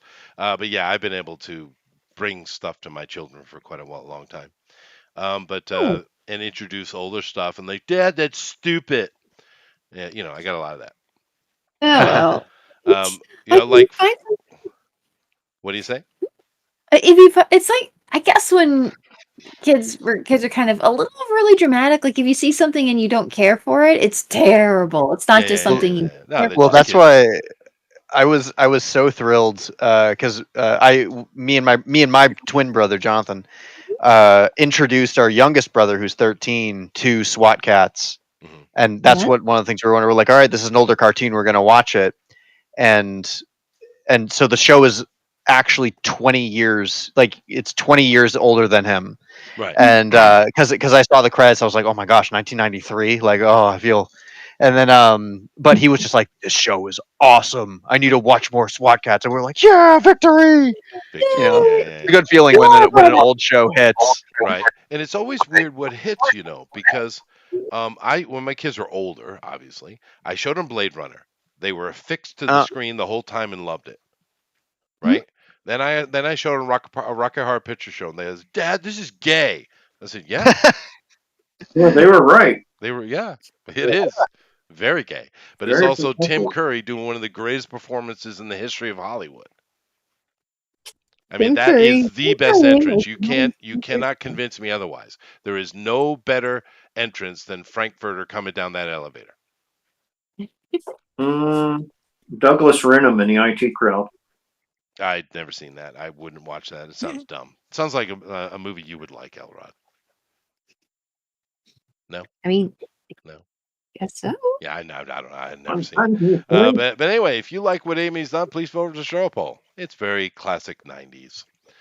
A great time for animation, though. 90s was killer, dude. Yeah. It really was. I'm kind of glad because I'm very pedantic about what my children watch. I want to make sure that they're watching something that I approve of for their age, right? So I always pay very close attention to what they watched. And therefore, that means I'm in the room, right? Right. So I got to experience all. Like I would have never watched Young Justice if it wasn't for them, or Superman, or Superman and Batman, or the Bold and the Brave. I would have never saw those things if it weren't for my kids watching it. Right? That's awesome. Yeah, and those are really good shows. I mean, I actually love those shows. I appreciate Powerpuff Girls and Dexter's Lab. I appreciate it, but I actually loved The Bold and the Brave. I mean, geez, that was a love letter to Batman, right? Nice. That show, it was great. Anyway, moving along. We have Eric, and Eric, of course, has knocked it out of the park today with Ricochet Rabbit, the good, the bad, and the Ricochet. Bing, bing. Bing, bing. Yeah. Yeah. I had completely forgotten about Ricochet until you mentioned him, Eric. Oh, really? Yeah. But I'm glad you reminded me because he was fun. Because he's the one that was always moving his nose, right? Doesn't he have whiskers? I did, and I sketched him. I forgot him. God dang it! Because he's always twitching his nose, right? I don't remember him talking a lot. Did he speak much? Son of a gun, Chester. Well, because I remember that movement. It was like the Bewitched movement, right? Sabrina. He's Samantha. hairscaping now. He is. He's hairscaping. He's hairscaping. Hare. I got the joke, Jeff. Good job. That was a writer joke. Good for you. Yep. He's a writer, you know. Spelling jokes. You guys won't believe this. You'd be shocked, but when I was young, I did have many ribbons. I was the champion spelling bee boy. I was. So you were good at spelling? I was. Yeah. Yeah. So you weren't misspelling all of the Persian words. You were. No. I was spelling them correctly. Yeah. Okay. Yes. Yeah. You don't want to give your cat a Persian name and then misspell it, but no.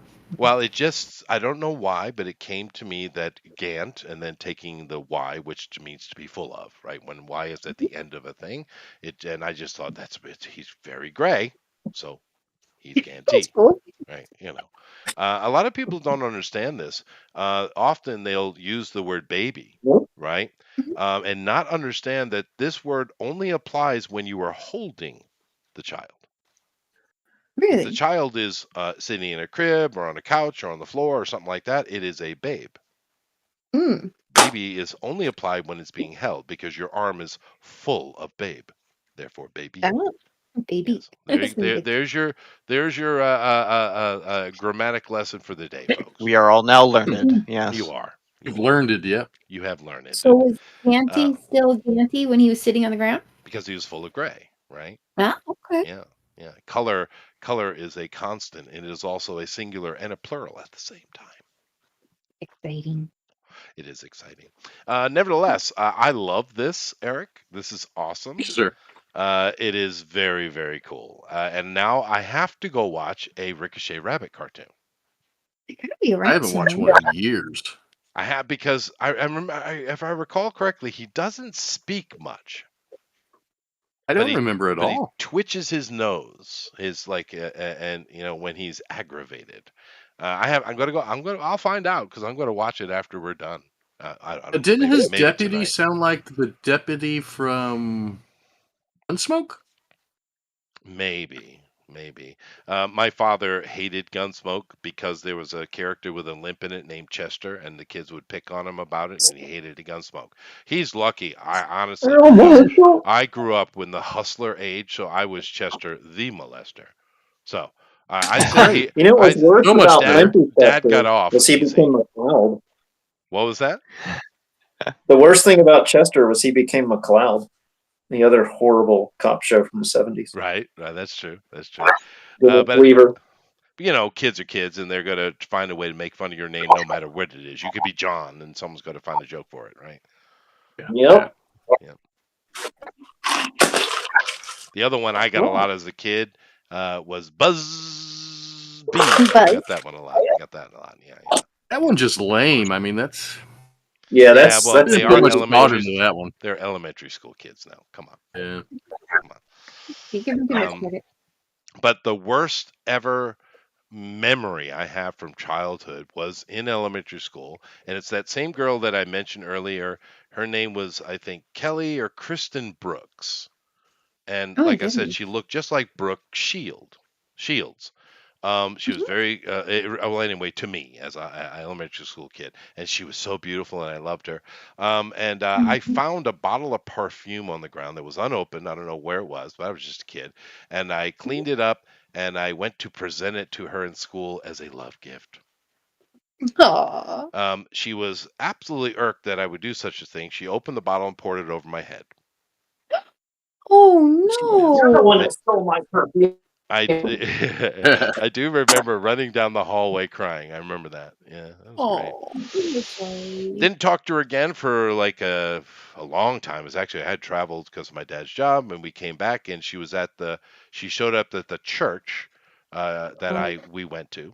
Normally I don't know why she was there. I saw her, and it was a weird thing because those palpitations came back, right? And but she had so bad acne for some reason I felt vindicated. Does that make me a bad person? Maybe I it think does. that just makes you young and growing up and having a hard time of things. Oh, sure. Yeah, sure. But I'll never forget that moment of her. And of course, I didn't even take into account how awful I smelt with a bottle of cheap perfume covering my entire body. Yeah. Best revenge is living well. Right. You go. Right. Still, though, I Absolutely. never did talk to her about that as an adult. Kind of curious of, why. Why? Yeah. Yeah. Why would you? Anyway, if you like what Eric has done, please vote for the straw poll. It is quite nice. Let's move on over here to Melissa, who's done our favorite little Huckleberry Hound, and he's doing a sonata, I think, for somebody. Hopefully, it will load here. We're waiting. We're waiting. Huckleberry Hound was always kind of a weird one in the middle, wasn't he? I enjoyed the cartoons, but I was much more of a quick draw McGraw though guy, or a Droopy Dog. Was the name Droopy? Yeah, Droopy was Tex Avery. Yeah. I know it's a different thing, but Droopy was always funny, and Right. the little baby vulture. Sneaky vulture. Yeah. But anyway, this is really good, Melissa. And she's just got him playing his guitar there, just kind of strumming away, being Huckleberry Hound, ladies' man that he was, wearing his what is that called? A pork pie hat? Is that the hat he had? Was it called a pork pie? Pork pie? That I think that's sounds the name of those hats. Yeah, good. I don't think that's a pork pie. I tried to it get is, that right? hat right. Anything else? Was the hat difficult? Yeah, it's clearly Huckleberry Hound. It's really good. Your Thank you. animation is being sluggish though. What's going on? I'm not sure. Maybe it's a bad connection. It could be. It looks like it's got like all kinds of caution and error things on it. Maybe you can upload it from I Draw. did upload it onto the drawing Sure. quarter, the draw along. Sure. Yeah. We did see I it could move. try. We did see it move But there in yeah, the beginning. But nevertheless, this is right on model. It's and the clearly powers are Huckleberry Hound, great. doing very Huckleberry Houndy things. I kind of we were talking about attractive Hanna-Barbera characters. Was Huckleberry Hound the ladies' man that he was meant to be for you girls? I think I ever saw any Huckleberry Hound cartoons. Oh, really? But Okay. he really is cute. Yeah, he's adorable. He is, I Huckleberry Hound is cool. Ray of Thulu says, no, that's not why you're a bad person, Gesture. Thank you, Oh Ray. goodness. Thank you. Yep. Alpha Proto likes what you've done, though. Very nice. Send it over, and when I go to look at draw longs, I'll pop it up, and we'll look at in motion. But it looks good as it is anyway. Alan, once again, is not displaying. What the hell? What the heck? Let me try again. Let me come out in and out. Elrod, you're not sharing, by the way. I can't because I don't have my setup. I'm like on a uncomfortable chair drawing tonight. Oh, okay. Oh no. All right. Well, Let's see. If My we can get drawing it on room is here. all like discombobbled There we right go. now. Wow, look at that. Good job, Alan. We got Grape Ape coming. I don't know what his sidekick's name was in the van, but we got Grape Ape coming up, and we got a showdown with Quick that Draw looks so McGraw. cool. That is awesome. Yeah, I don't know how you do that so fast. That's mind blowing. it is great, isn't it? I love all the smoke in the back. Grape Ape. How do you even? Yeah. Now, Grape Ape was always cool. Grape Ape. But he wasn't mean, was he? No, he No, was no, he gentle was like giant. super nice. Yeah. Super nice. Aw. I don't know. What is the meanest Hanna-Barbera character? Meanest one? Oh, Dastardly. Probably It might Dastardly, be yeah. Jerry. And Muttley, yeah. And Muttley, yeah, that's true. What? He is dastardly. Oh, oh, yeah, that's You know how true. that is. Yeah. You gotta This look out for looks the great, dastard. though. But if you like what Honey and Alan have done, respectively, please vote for them in the straw poll. This is really good stuff. Yeah, Quick Draw McGraw. I forgot about him completely, too. But I have much more vivid memories of him than Ricochet Rabbit, though. Donkey He's a, Power. That is a really good. That's a really good picture. It is great. Yeah, it is great. I wonder, did Hanna-Barbera cover every major animal group? They might well have. oh, I'm A sure lot of they had dogs. dogs and Dogs, cats and monkeys. donkeys, cats, lions, Is there any bears. aardvarks? No, Pink Panther There- has one though. Yeah, Mhm. Pink Panther has one. Jesus. And Warner Brothers has a dodo. Yeah. Captain Caveman ran into lots of animals. He got Atomic Ant, so Yep. taking care of the insect kingdom. Forgot about Atomic Ant, dude. Yeah. But he was a ripoff of Mighty Mouse, right? Who did Adamant? Up in Adam, it's Adamant. Is that what it was? Adamant, not Atomic Ant? Yeah. I remember it, though. I remember it was cute.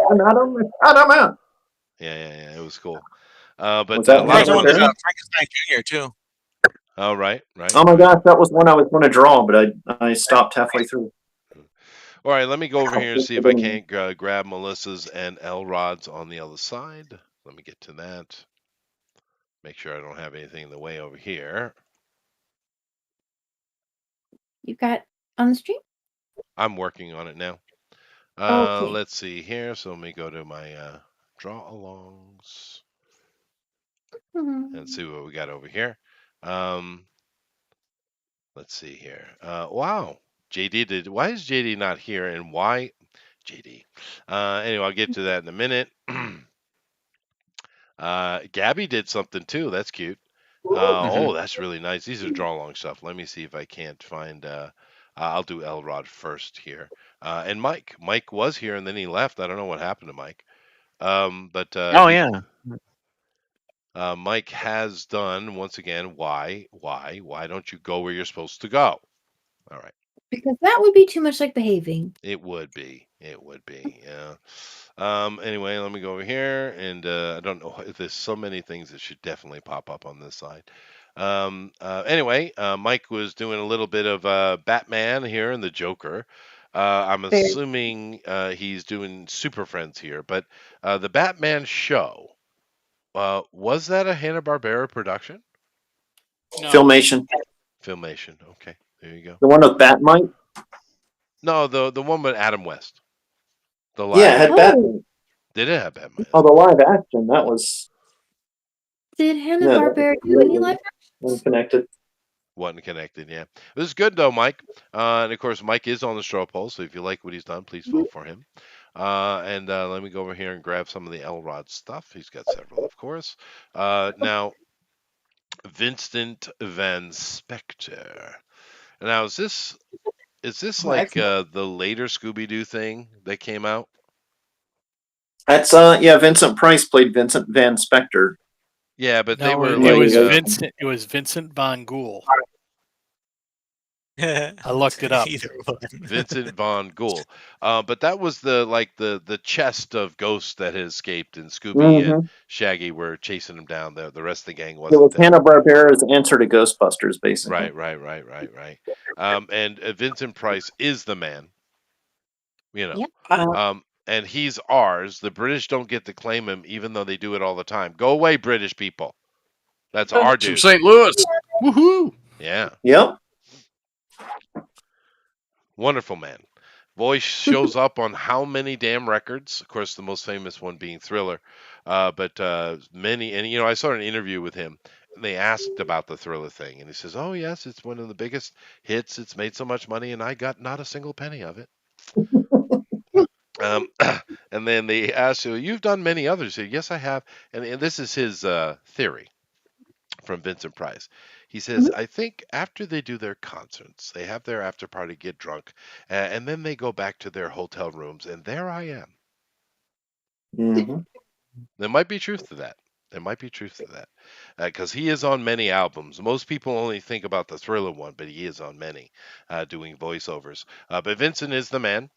We also have Tula from Thundar the Barbarian, of course. No, Pirates of Darkwater. Oh, Pirates of Ondar's Ruby Darkwater. Pirates of Stew. Darkwater. What was the one? There was a Black Star girl and a Thunder the Barbarian girl, and they all looked the same. Yeah, they're all like Rosetta girls, basically. Yeah. Black hair, Pretty much. basically bikinis or as much as they could get away with. Mhm. But Go, this go, is dude. great. Dark Waters was a great show, by the way. We have Jezebel Jade. Very nice. I hate that one. I didn't like it. Turned out terrible. I think it looks fine. Oh, it's good. Cool. Yeah.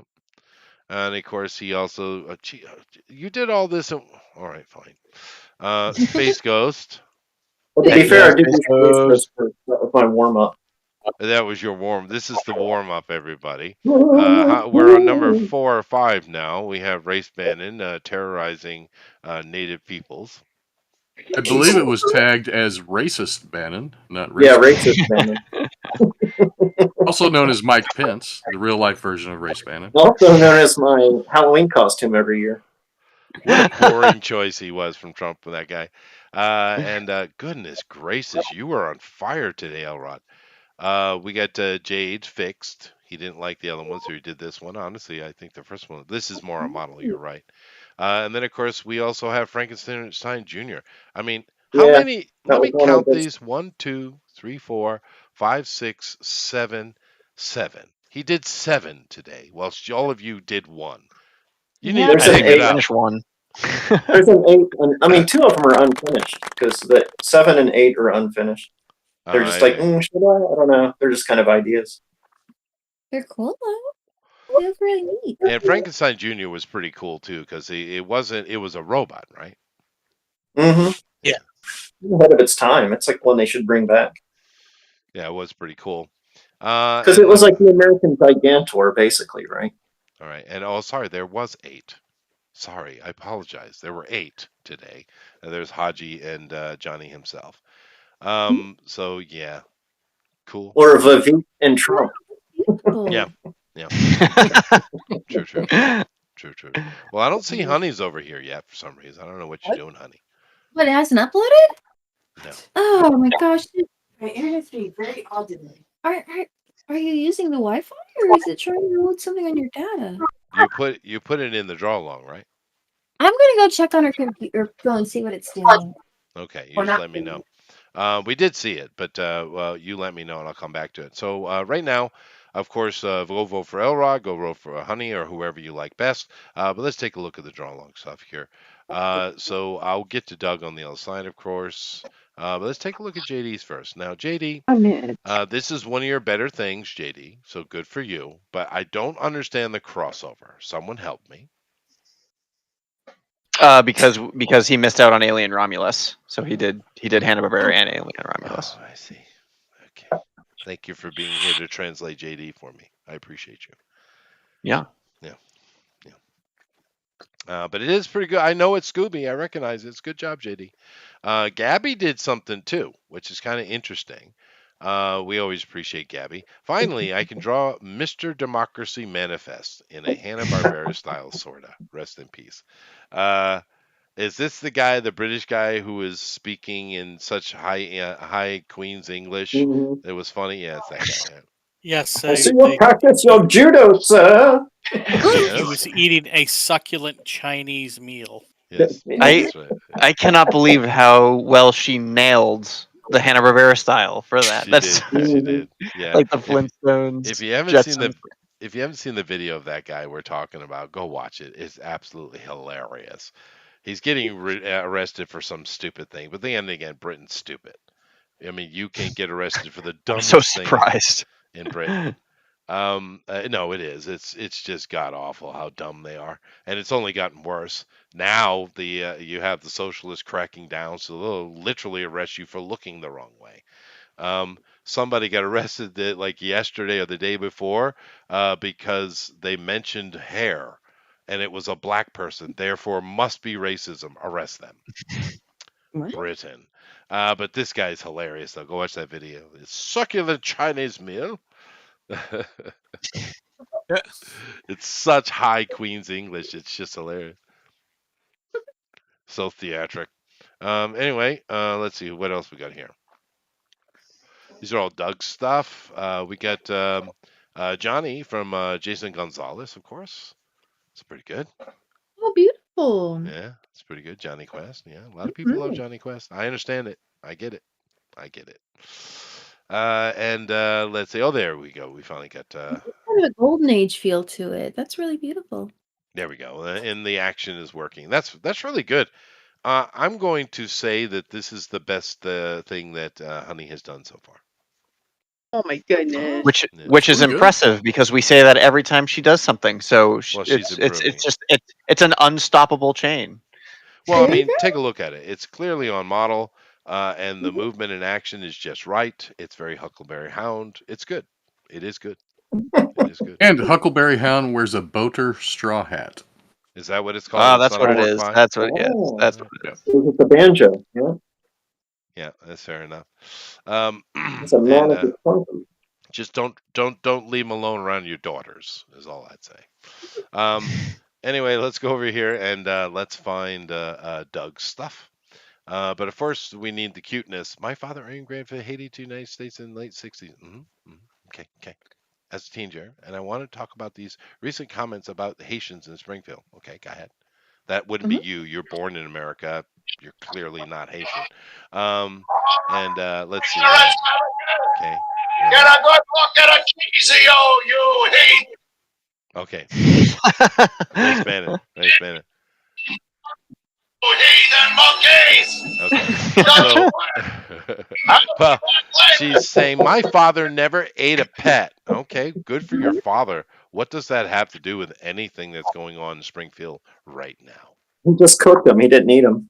Yeah. I mean, actually really enjoyed the sound bite of Race Bannon while she was talking because it sounded like she was saying it. right. It made sense.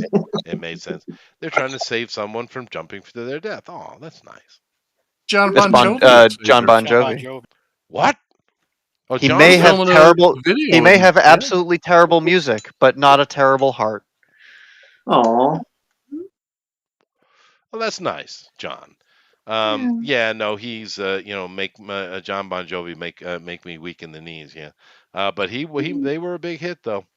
Anyway, let's see here. So that's cool. He did that. But that is a nice thing right there. That could be the choice right here. Bon Jovi helping someone not die. That's pretty cool. That Get him, It is John. pretty cool. It is pretty cool. With a New York boy with a rare brain disorder and growth hormone deficiency, who got a very special 8th birthday letter from a very special person. This is the side of Trump the media will never show you. So, Trump sent him a letter. Aw, he's very emotional Cinnamon? about it. Oh, that's cute. Trump does this shit all the time, by the way. mhm. Yeah, he's a sweet person. No, he actually seems to care about people, which is interesting. Yeah. But he's always been the blue collar billionaire. I mean, it is his thing. Yep. That's kind of That- cool. That's a That's pretty cool. really cool. that is cool. costume. Nice effect, dude. Good job. Very cool. Good job. Yeah, that is cool job. Yeah, right. Good job. Good job. Let's see here. Oh, ooh, a Mm. ambulator. Oh. That's what they called those, by the way. Look at it go. Yeah. Mannheim's ambulator. And it moved too. Look at that. They get it. And to keep in mind, all those things back in the late 19th century, it's all electric, you know. Yeah, if they had kept Ugh. developing those, somebody probably would have been murdered by suicide. Probably. Yeah. Especially if a Rockefeller was involved. But that's a big boy. Wow. Oh Lord. That's a big boy. Someone's upset. Okay. Why are trans people becoming increasingly violent? Becoming? Oh, there goes the stream. Not much of a lead. Boy, Elon, do you think Elon's going to run for office in some place somewhere? He's really getting quite political. He's gotten And he can run for lower offices, right? He could. Yeah. He got offered something if Trump wins. I know that. Mm-hmm. Yeah. Going Well, through he- and kind of streamlining the I think government. it's the same thing he offered, like when Trump was president last time, right? Like Yeah. he offered to help out the government.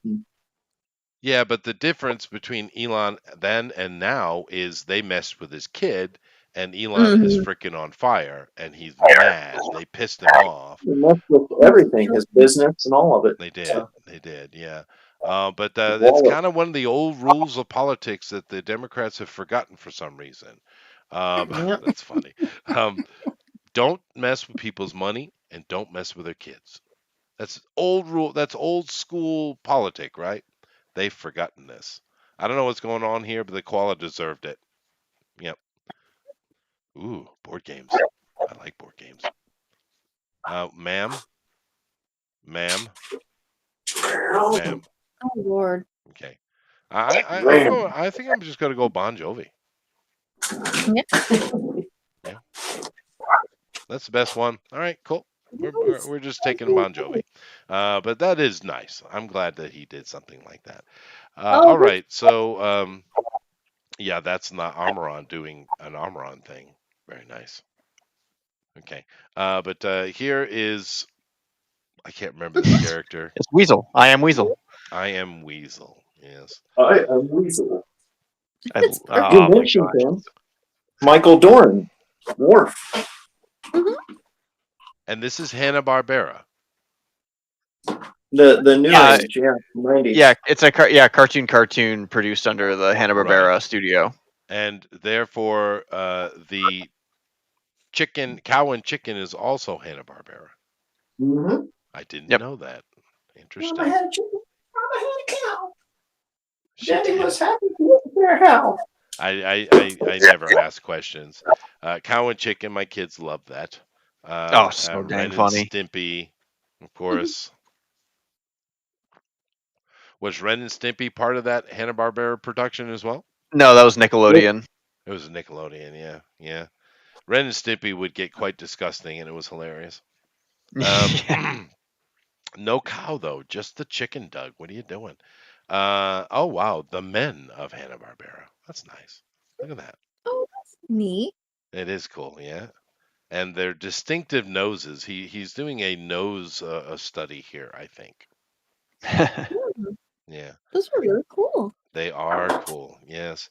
Mr. Spacely, they're all perfect. You recognize everyone. You got Yogi the Park Ranger. You got George, Dastardly, Barney, of course, and Fred. What was that?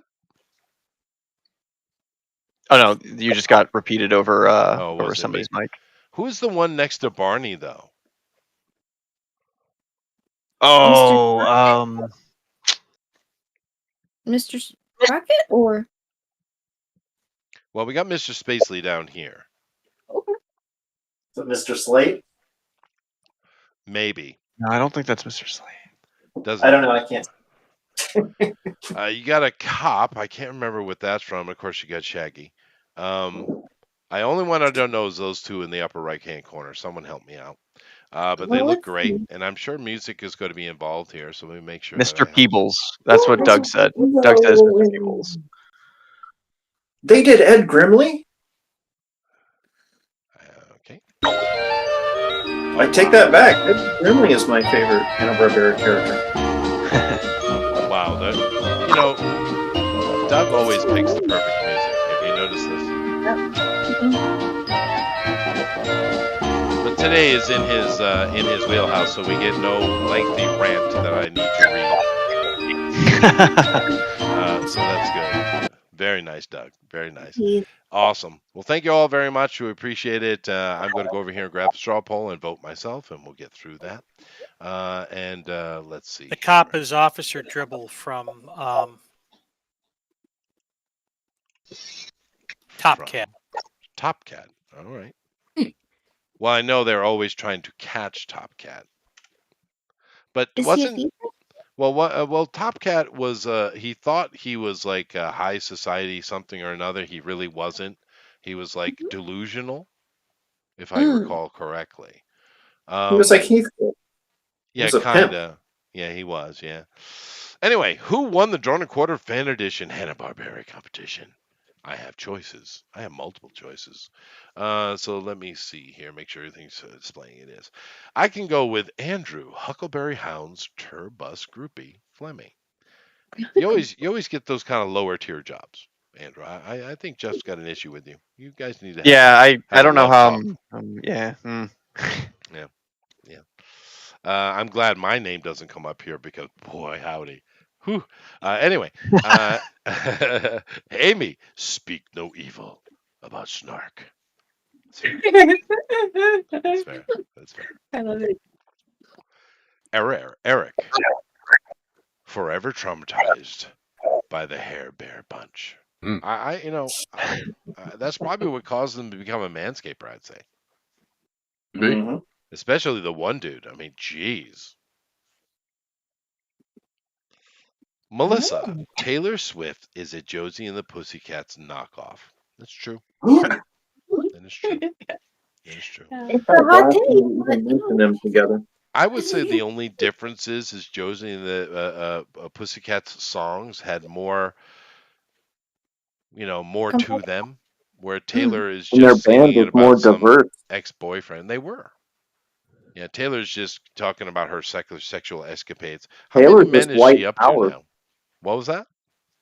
Taylor's just white privilege. She Josie and the is. Pussycats was a diverse group of people. Yeah, that's true. There was a Chinese girl, I think, an Asian girl. A ginger girl, a black girl, and a weird guy that looked like a Peter file. But They had not everything. Kevin. He did. He did. Now I have a question, and maybe someone can help me here. That does connect to Japan a little bit. Um, there was a cartoon out for a while. It was based on the band Puffy here from Japan, and it was called Oh the yeah. Hi uh, Puffy Amu. Hi Puffy Ami Amu show. Ami Yumi show, right? Was that Hanna Barbera? Uh, What? no, I don't think it was. Was Teen Titans considered Hanna-Barbera or? The cartoon stuff, yeah. I'm not No. sure. I'm not sure, but yeah, Taylor Swift is Taylor Swift. Anyway, Alan, Zan and Jaina's secret lover. Whoa! That makes a lot of sense. Well, did you see they came out with the Jan and Jaina comic book here some years back, and they were basically shipping them. And I'm like, you do realize they're brother and sister, right? They're actually twins. They're twins, but yet they were trying to make them sexual couple. I'm like, you people Yeah. Because they Wonder never, Twins activate. really need help. They really need help. they never saw it. They didn't know anything about it. No, they didn't do the research. They have no idea. But No. I did see that comic because I was doing with George. I think it was George or Greg. We were doing the Wednesday review show, and so I was one of the ones I had to read, and it was pretty disgusting. Anyway, El Rodimus, Vincent Van Gogh's Uber driver and publicist. Yep, yep, yep, yep, yep. Two Banana, Grape Ape's fruity cousin Mike. I'm sorry, Mike. Jeff's having a bad day. He's being mean. Anyway, what do I do here? What do I do? What do I do? Well, just because he did 8, I mean, Elrod, it's not fair. Anyway, let me see here. Alan, yeah, no, Eric, yep, yeah, yeah, yeah, yeah, yeah, yep. Hmm. Wally Gator. Oh yeah. Is that the way I'm going? I guess it is. I'm done.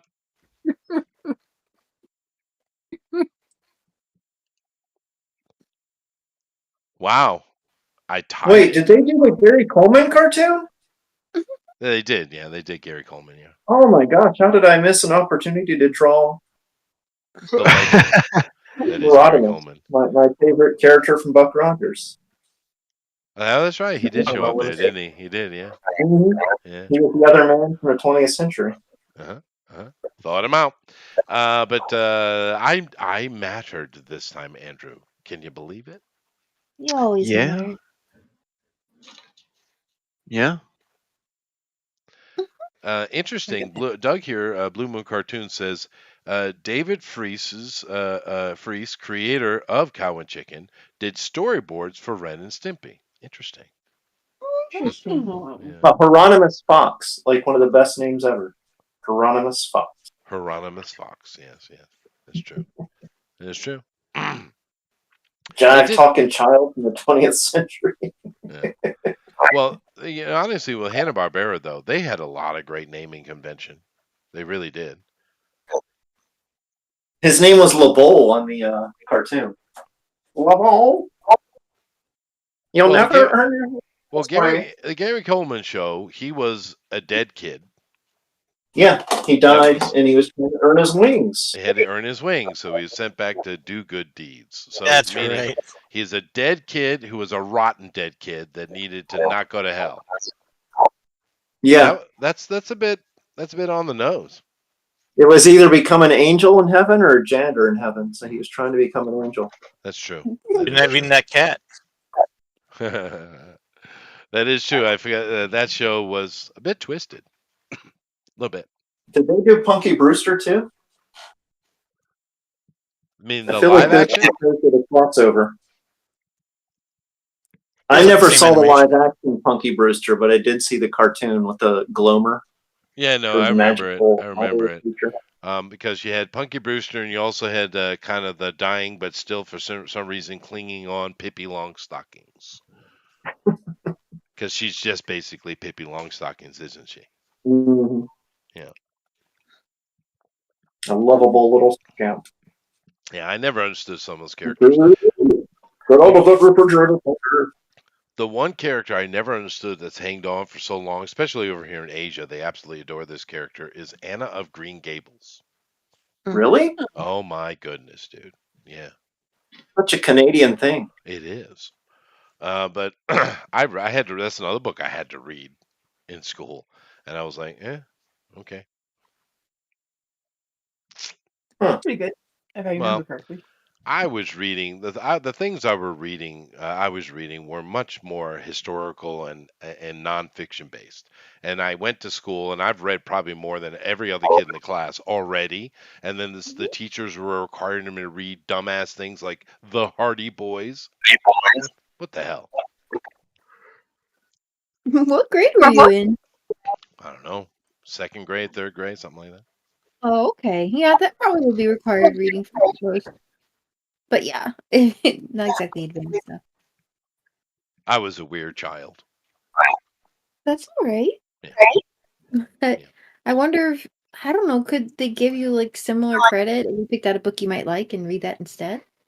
No, they didn't care what you had to say. This was the 70s. Oh. Yeah. Do what you're told to get beaten by large wooden blocks. What? You think I'm not joking? That's true. It's real. Why are you laughing? Yeah. Another day in the stocks for Busby. Well, no, dude. I mean, when I was a kid, the teachers paddled. They had paddles, and they would beat you with wooden objects. You had to go to the principal for that, though. Well, in some schools, the principal did it. In other schools, the teacher just dragged you out of class and beat you out in the hallway. That's ridiculous. Oh, you didn't know that was a thing? I mean, I was sent to be I got beaten in the hallway last several minute times. reprieve Yeah. because they banned it. Yeah. The news just came down that it was banned like right before I was supposed to be paddled, so I got out of it. Oh, did you? Well, one of the problems I had was because of my dad's job being in the military, I moved around a lot. And when I went to several schools in the South, of course, I was raised in the North, so I didn't have this thinking. But they were mixed schools, right? They had busing and all that, right? So you had black kids and white kids together. You also had black and white teachers. But the thing was, this was early enough that the black teachers, any opportunity they could to beat a white kid, they took it. Right? Oh no! Oh, they were awful. They were awful. evil sons of bitches. They're taking out whatever perceived racism they had, which in truth, let's be honest, most actual black people have probably never experienced actual racism in their life. But it's in their head, right? It's perceived. And they take it out on the people around them, particularly white kids. Yeah, it was horrible. It was horrible. Yeah. The news told me people are racist. Yeah, I guess so. I guess they did. But I've seen, Too much because CNN. I've seen a lot of The that TV dumbass, set? the struggle. I'm like, what the hell do you know about struggle? Yeah. Dumbasses. Struggle, brother. Guys, Well, I have to no, step away. dude, Circle. I've not had too much real struggle in my life, so I'm not going to claim that. But I've seen it. I've seen real struggle, and all this nonsense that I hear coming out of those communities, it's just that nonsense, Guys, complete nonsense. I have to step away, so just namaste for me. I've already dropped the links. Oh, thank you. Thank you, Jeff. All right, I should stop. I already did this. So thank you very much, Mike, Amy, Melissa, Elrod, Andrew, and Eric. You're all awesome. But today's winner, and fair enough, is Alan. That was a great piece with Hey. Quick Draw McGraw and Greg Abe. Excellent. Claps, everybody. Claps. Woohoo! Yay! And I drove Jeff away with my racist rant, I guess. Okay. It is Or, what it is. try to get some work done. Yeah, that too. Nevertheless, awesome. Thank you all very much. Let me come over here and end the show up. Because you are right, Jeff. I have precisely 13 minutes. Oof. Cool. Yeah. So let's get to it. Andrew. All right. Well, if you would like to check out my work, you can head to solariansun.com and read my comic for free. I will be posting up to page 312, totally for free for you. We're in the midst of chapter 11 on the website. You can also join me over at Patreon. I have free Patreon subscriptions now, so you can jump over there and get some free posts from me every month. That's patreon.com/AFLM. At the $1 tier, you can start reading my book, Trepidations of Chamash, which is my novel that I'm currently writing and working out. And that's for $1. At the $5 tier, this Saturday you will have access up to page 773. And we are almost done with chapter 26, which means there's only one more chapter left in volume 4 before volume 4 is ready to be edited up and sent out to print. And we'll see when the printing campaign goes out, but most likely before next convention season. Speaking of next convention season, my final convention for the year is coming up next weekend. So I will not be here on the show, but I will be in New Hampshire. I will be in Manchester, New Hampshire at Granite State Comic Con. So if you're in the New Hampshire area, come see me at Granite State, and I'll be selling Solarian Sun stuff. That's all I got. So did you say the tribulations of Shamash? Trepidations of Chamash. Wow. You know that's the Sumerian sun god, right? I do, but it is the name of my Satan in my comic book Oh, I in see. Solarian Sun. Well, I see. I get it. I appreciate you, sir. All right. So thank you very much. Girls. Just love getting to be on here and drawing everybody and see everyone and catch up with you. Thanks for coming in and sharing the evening. Hi, Alpha. Appreciate you always. And just everybody. Oh, Rosa, I saw you jump in there earlier. Hope you're doing well. And there's Dragon. So just great seeing you. And yeah. Well, what are we? Oh, I guess Eric will catch us up on that. So see you all next week. Yep. Honey, you were trying to talk, but I think you're roboting. No, it's Amy bouncing off of Melissa's. Oh, they're bouncing off each other. You got anything to add, honey? Do you want to see my ability? See, do a voice of comic characters and things. You can check out Geeky Prep Time Theater. Sometimes we do lists on I Love Comics. You can check those out too if you like. Very good. Excellent. And Roger says, just because you weren't born in the era doesn't mean events like that didn't happen. No, they absolutely happened. Well, without question, I have personal experience. Yeah. But anyway, thank you very much, girls. Eric. Hey, so next week we're going to be doing, is it Pleasingly Plump? Brian Cheers and Siege's art book. So Yeah. We need to make sure that Pablo Romero and Armaron are in-house, please. I think so too. I mean, we can draw pleasingly plump anything, as long as it's chunky. Aw. Cute characters, cute little animals, whatever. Chubby people. That would be Chubby a good things. excuse for me to do a still length of a fruit bowl. Mm-hmm. Mm-hmm. Yeah. Yep. Yeah, it's a good week for me to miss. I have a strict no fatties rule. So. Oh, do you? Armaron says, "Cheers." Do you? And we can ask Brian Shear why he killed off Snake Eyes in the G.I. Joe comic book. Did he? He inked that issue. Yes, he did. Yeah, so that makes it his fault. It does. I blame him all the time. That's true. You should. Yeah, Snake Eyes is awesome. But they had to replace Snake Eyes because he was true. What was the word they used? Problematic. He's back. Never trust the quiet ones. I'm sure he's Asian now, though. No, he's back into a clone of his body with his original mind. Oh, wow. And he can speak now, too, no? And he can speak. Yeah, he speaks now. Wow. Yeah, he speaks now. Boy, they do know how to ruin stuff. Actually, the series has been fairly good. It's pretty good, actually. Yeah, I've been reading it. Yeah, since Skybound took over, it's been good. Yeah. Yeah, and then says Snake Eyes got resurrected as a woman. Oh, fair enough. there is a Lady Snake Eyes. There is. Of course there is. Of course there is. On Marino. Of course there is. Let's see here. Armaron says, I was drawing a pleasantly plump blonde gal for the last couple hours. I can't show it here because Chester's channel would get banned. Fair enough. Fair enough.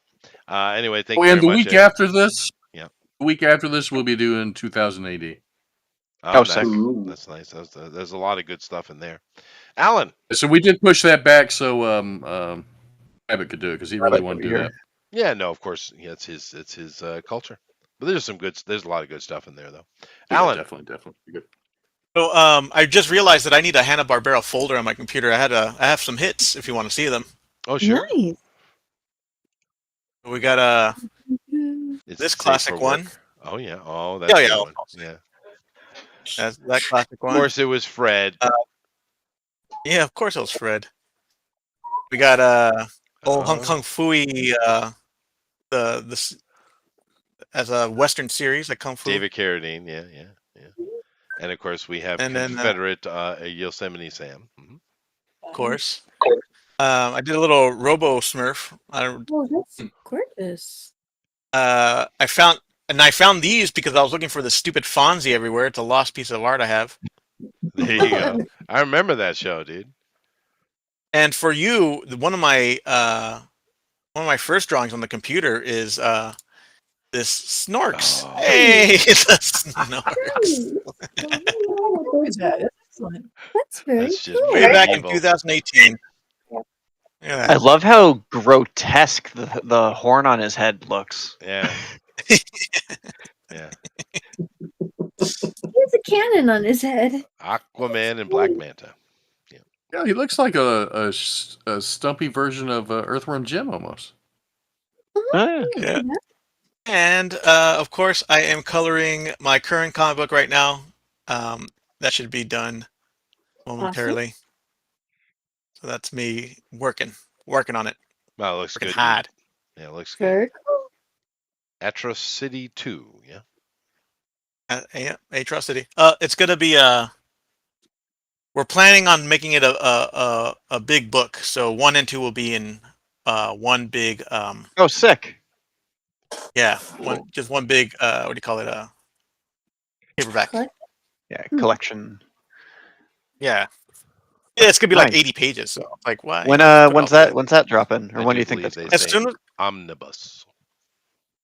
Yeah, as soon as I color it, because everything's done. The script is done. All the black and white is done. It's just coloring it. Dude, finally, I've been asking you for like 3 years now. When can I pay for it and buy a book? Yeah, right. Yeah, once it's just I draw it in between jobs, so it's one of those things where it's been slow because of that reason. Yeah. Yes, you can. I gotta eat. I gotta eat. Sure. That's true. Yeah, no, S3O, go ahead. Put the link up for people to take a look at it. He wants to promote a Fan made Final Fantasy TT RPG. Go for it, dude. Oh, cool. Yeah, absolutely. Oh, yeah. Excellent. Thank you very much, Alan. Let's see here. Who else I got in here? I got Elrod. All I can offer you is advice in life. Yeah. When you see evil, throw a barrel at it. That's right. See evil, throw a barrel at it. That's true. And don't eat the Woodstocks. Yeah. Those Anyway, berries never walk off. no, that's true. They don't. That's true. They stain forever. Nevertheless, thank you all very much for coming in. Today was a lot of fun with Hanna-Barbera and, of course, all the other shenanigans we get up to. We do appreciate you guys. Come on back next week where we're doing a indie support project, which we love doing here. And, of course, on the Sunday night, we do have Night Owls come back for that. We always have a good time having a laugh at the entertainment industry because it's either laugh or cry, really. True. And with that, I shall say namaste. Namaste. Later, everybody. Goodbye. Goodbye. Bless. Keep your dogs and cats indoors, people. Yeah, watch them. Got to keep an eye out.